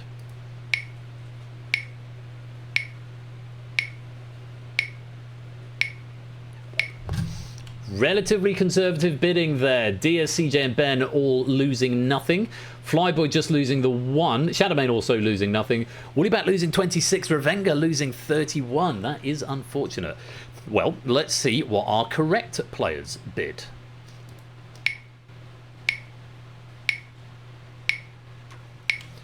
Oni going for 11, Topper going for 26, Shapes going for 71, Nando going for 82, and AB Me going for 66.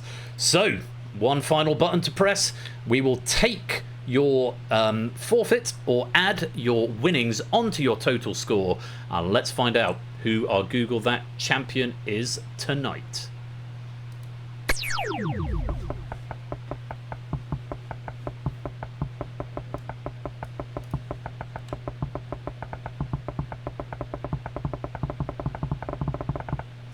It was a close run thing all the way through, but at the end of it all, 3rd place with 138 is AB Me. 2nd place with 143 is Shakes, but the winner with 165, your gold medalist tonight, is Nando!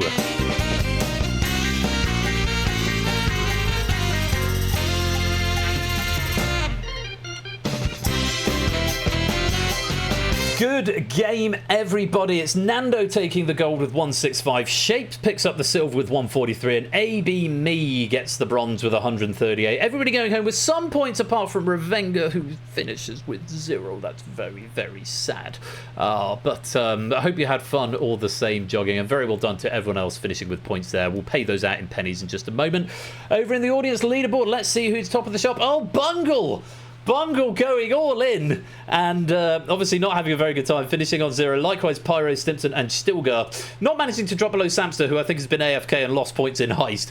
Matt finishing on 1, Not a Cat with 15, Yoni out with 17, Kamikaze 73, Marcini 101, Ralph 124. And to our top players, Brisbane 140, Jonathan 141, Big Bird 154, Effrontery 157, Matt 160, Cola 172, Fett 182, Prugal that in 5th on 194, Happy with 266, Moon Raider in 3rd with 274, Ape has to settle for 2nd with 286, but it's possibly a personal record or an overall record for Clive. 200 points ahead of second place, taking the lobby medal with 486 points.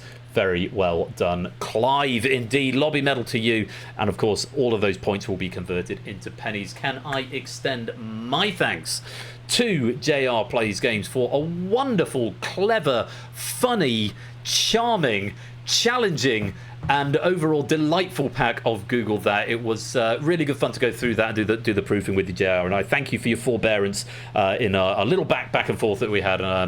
Really, really good fun to see that pan out there. So lovely stuff. Thank you very much indeed, JR. Now, that is nearly the end of the night, but we have just got time for the Thunderball draw because it is Thursday night. It didn't work out last week because my system got sad, but we are going to see if we can get it done tonight. It's time for the Thunderball draw. Please do stick around for your chance to win even more pennies. Congratulations again to our medalists. Thank you to JR, and I will see you for the Thunderball in a couple of minutes.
It's Thursday night. We are live from the Game Night Control Center, and it is time for the midweek Thunderball draw.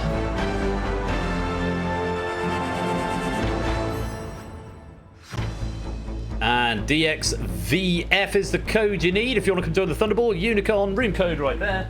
Annie's gone home, so she's taking the dog out. So I can now actually be live from the Game Night Control Center.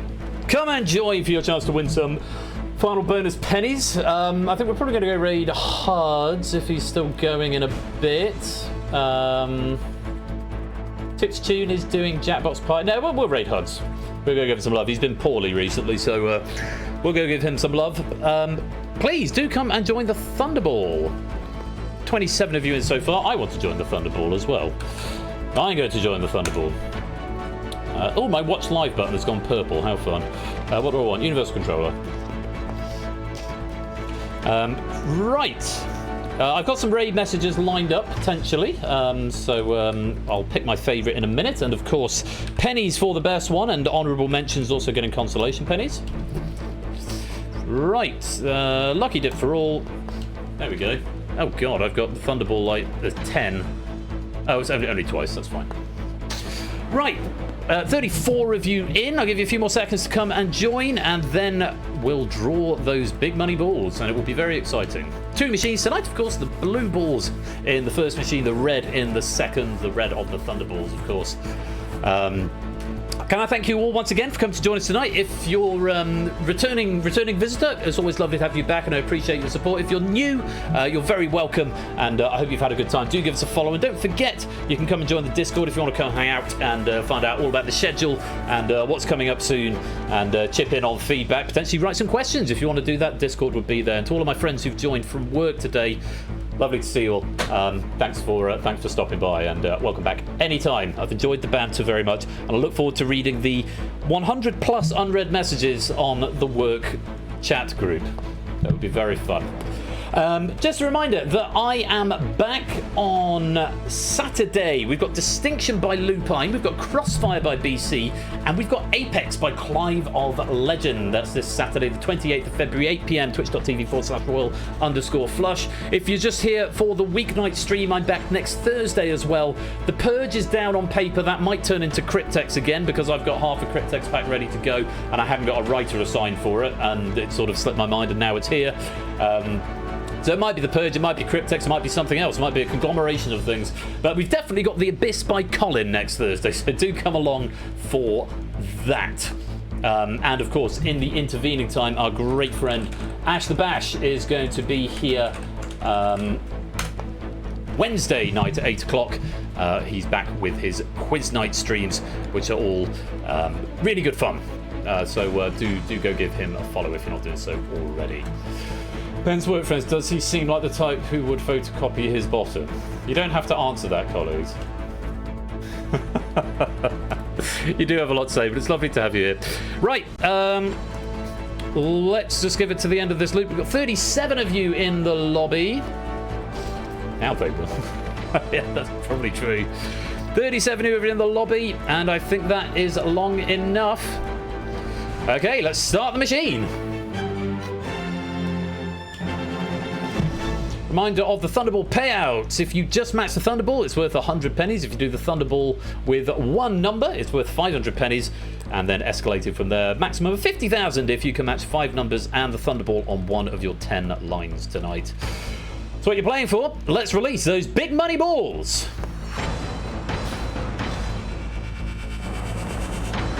And the blue balls of the Thunderball draw, in they go, provided by the courtesy of the Unity physics engine. And I've got to say, tonight we're using Lancelot and set of balls number 2. So hopefully Lancelot brings you a lot of luck tonight. Let's start the draw. Yeah, if they're inside big balls, really, aren't they? They're sort of big glass balls. Right, as they settle down into Persephone's drum. Oh, we've got a misfire. Lancelot's back up to his old tricks, it would seem. Shall we try that again, Lancelot? There you go, well done. You got there. 35 is the first one out tonight. Third appearance of that in the main Thunderball draw. We last saw that Thursday, the 9th of October. Let's give them a shuffle. And the next one. No drama there. Number 32. Believe it or not, that is the first appearance in the main Thunderball draw for number 32. Do we? What, because it bounced? It's just called physics, Ben. New balls, please. That's set balls number 2. Maybe they're just a bit more rubbery than others. Next out of the machine, 25. 5th appearance in the main Thunderball draw. We last saw that Thursday, the 5th of February. That was a nice little skid and bounce down, wasn't it? I do enjoy watching the physics of the balls as they come and bounce down. It's quite satisfying. New machine, new balls. Well, we've got set balls number 2 at the moment. Seems new enough. Oh, come on, Lancelot. Sort your life out. Have a word with yourself. What are you doing? There we go. Next out, number 12. 3rd appearance in the main Thunderball draw. Last appeared Thursday, the 5th of February. Exactly the same as number 25. That's what I have to do. I just have to shout at him. No R-word, Bungle. You may not know, we banned that on the stream. There was a toxic culture emerging around it. We don't say the R-word. Next out tonight, number 17. 2nd appearance in the main Thunderball draw. Last appeared Thursday, the 30th of October. I'm not having much, so I've got 2 on 2 lines is the best I've done. And that's it. Yeah, sorry, I know it might seem punitive, but there was a time ages ago that things got... Even in jest, it was starting to get a bit toxic, so we just have a blanket ban on that word. You're not allowed to say it on the stream and your message gets deleted. So, yeah, that's how it is. No drama if you didn't know. It's just, you do now. Right, let's start the second machine and remind you of the payouts. Apparently, this is Guinevere and set of balls number 3, which it shouldn't be. It should be the same. That's a bug in the operator, which I will fix. Anyway, let's release the Thunderballs. Bungley's telegraph. I just let my mods do the deletion. I just remind everyone of the rules from time to time. 14 red balls, 14 red Thunderballs into the machine. They're having a good spin around the edge of the glass. It's like a wheel of death. Wheel of death going on there. I wish you all the best of luck. 10 would be good for me. 13 would be good for me. Let's see what happens. Let's draw the Thunderball. Pungle and Lance the Heady Telegraph. Just shout at him. Good luck to everybody. Tonight, the Thunderball. Oh, physics! You've let us down. Let's try again. Almost got there. We got one this time? Yeah, no drama that time. It's number 6. And there it is, having a good bounce at the bottom. So, those numbers, your winning line tonight, once again, in ascending numerical order. Tonight, we have number 12. Number 17. Number 25. Number 32. Number 35. And the Thunderball is number 6. And there's the draw. Let's check out the winnings, which should have been applied already. SJ with 2 on the Thunderball. Jerry with 2 on the Thunderball. Pyro, Woollyback, Sam, all with 2 on the Thunderball, getting 1,500 pennies. Those are across single lines. Nando with 3 without the Thunderball, getting 1,000 there. Very well done indeed. And overall winners, let's take a look. We add them all together. Who's done the best? Pyro 2,100 across 4 lines. Woollyback 2,000 across 3. SJ 1,750 across 2. Jerry 1,600 across 2. Sam 1,600 across 2. 1,500 across 6. That's good. Nando 1,000 on 1. JR 1,000 over 2. And Shadowmane 1,000 over 4. Very well done. If you got some pennies, now I got 500 pennies tonight. 2 lines with 2 numbers without the Thunderball. It was very exciting. Happy days. And just before we come out of the lottery, I'm going to do the random awards for Samster and Topper, who've claimed their micro penny rewards. Veal success. 235 and 605. What a shame. I think that warrants that one, I think. Possibly. Oh, never mind. Anyway, that was the Thunderball draw. That has been game night. Join me for picking the raid message and our raid into, not HUD 601 because he's just finished. Might be Tipsy Tune who's getting our raid instead. Is Flage on the line? No Flage tonight.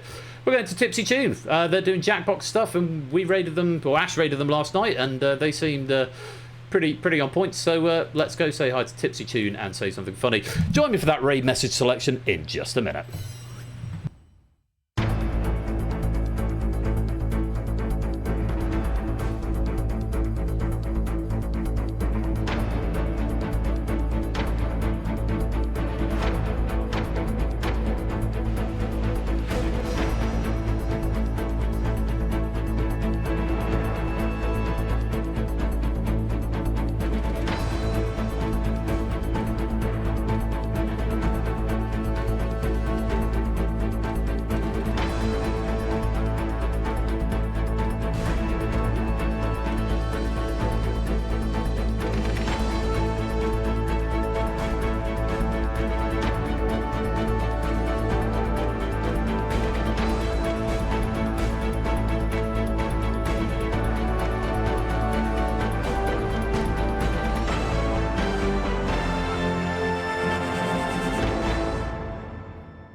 Well, thank you once again, everybody, for coming to join me for game night tonight, whether you're returning or new, colleague or internet friend. It's been wonderful to have you here. I really appreciate you taking the time out of your evening to come and do some quiz. Can I extend my thanks once again to this evening's writers, Pokenuts and JR Plays Games for Cryptex and Google that respectively. 2 really fun packs tonight, which I hope you've enjoyed. I'm going to be back on Saturday with Distinction Crossfire and Apex by Lupine BC and Clive of Legend respectively. And I do hope you'll come and join me there. Just time for me to pick some raid messages. The Pyramids of Giza have encountered an error from Matt the Sprat. 100 pennies for you. From Lewis, I will quite literally look closer at this error message.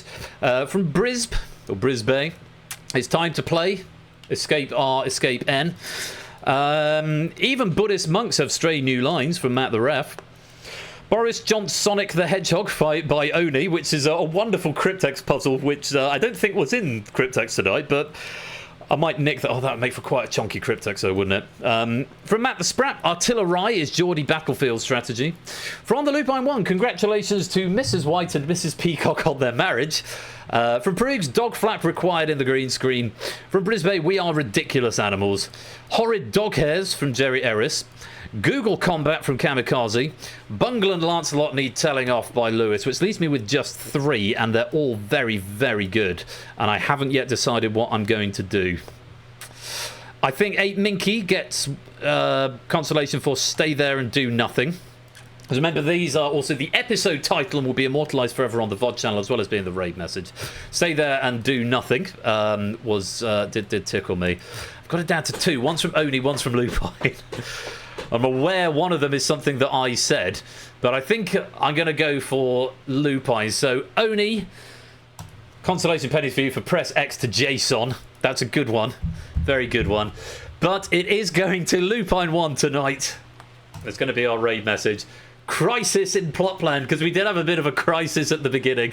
Channeling Nigel Farage there, because he's a shill and will do anything for money. Including saying Crisis in Plopland on Cameo. Look it up when we're done. Go to YouTube, look for Nigel Farage, Crisis in Plopland. It says the man has no shame, and I think that's very funny. But tonight we did have a bit of a crisis in Plopland, or in Cryptex land, so that is going to be our raid message tonight, Crisis in Plopland. Dan, thanks very much for coming by. Thank you, everybody. I hope you've had fun. We're going to go and raid Tipsy Tune, who's doing some Jackbox Party stuff. I do hope you stick around for the raid. I'm going to be back on Saturday. Until next time, you have been watching Game Night with me, Royal Flush. Be splendid and wonderful and marvellous and safe. And as always, take care, peace out, and good night.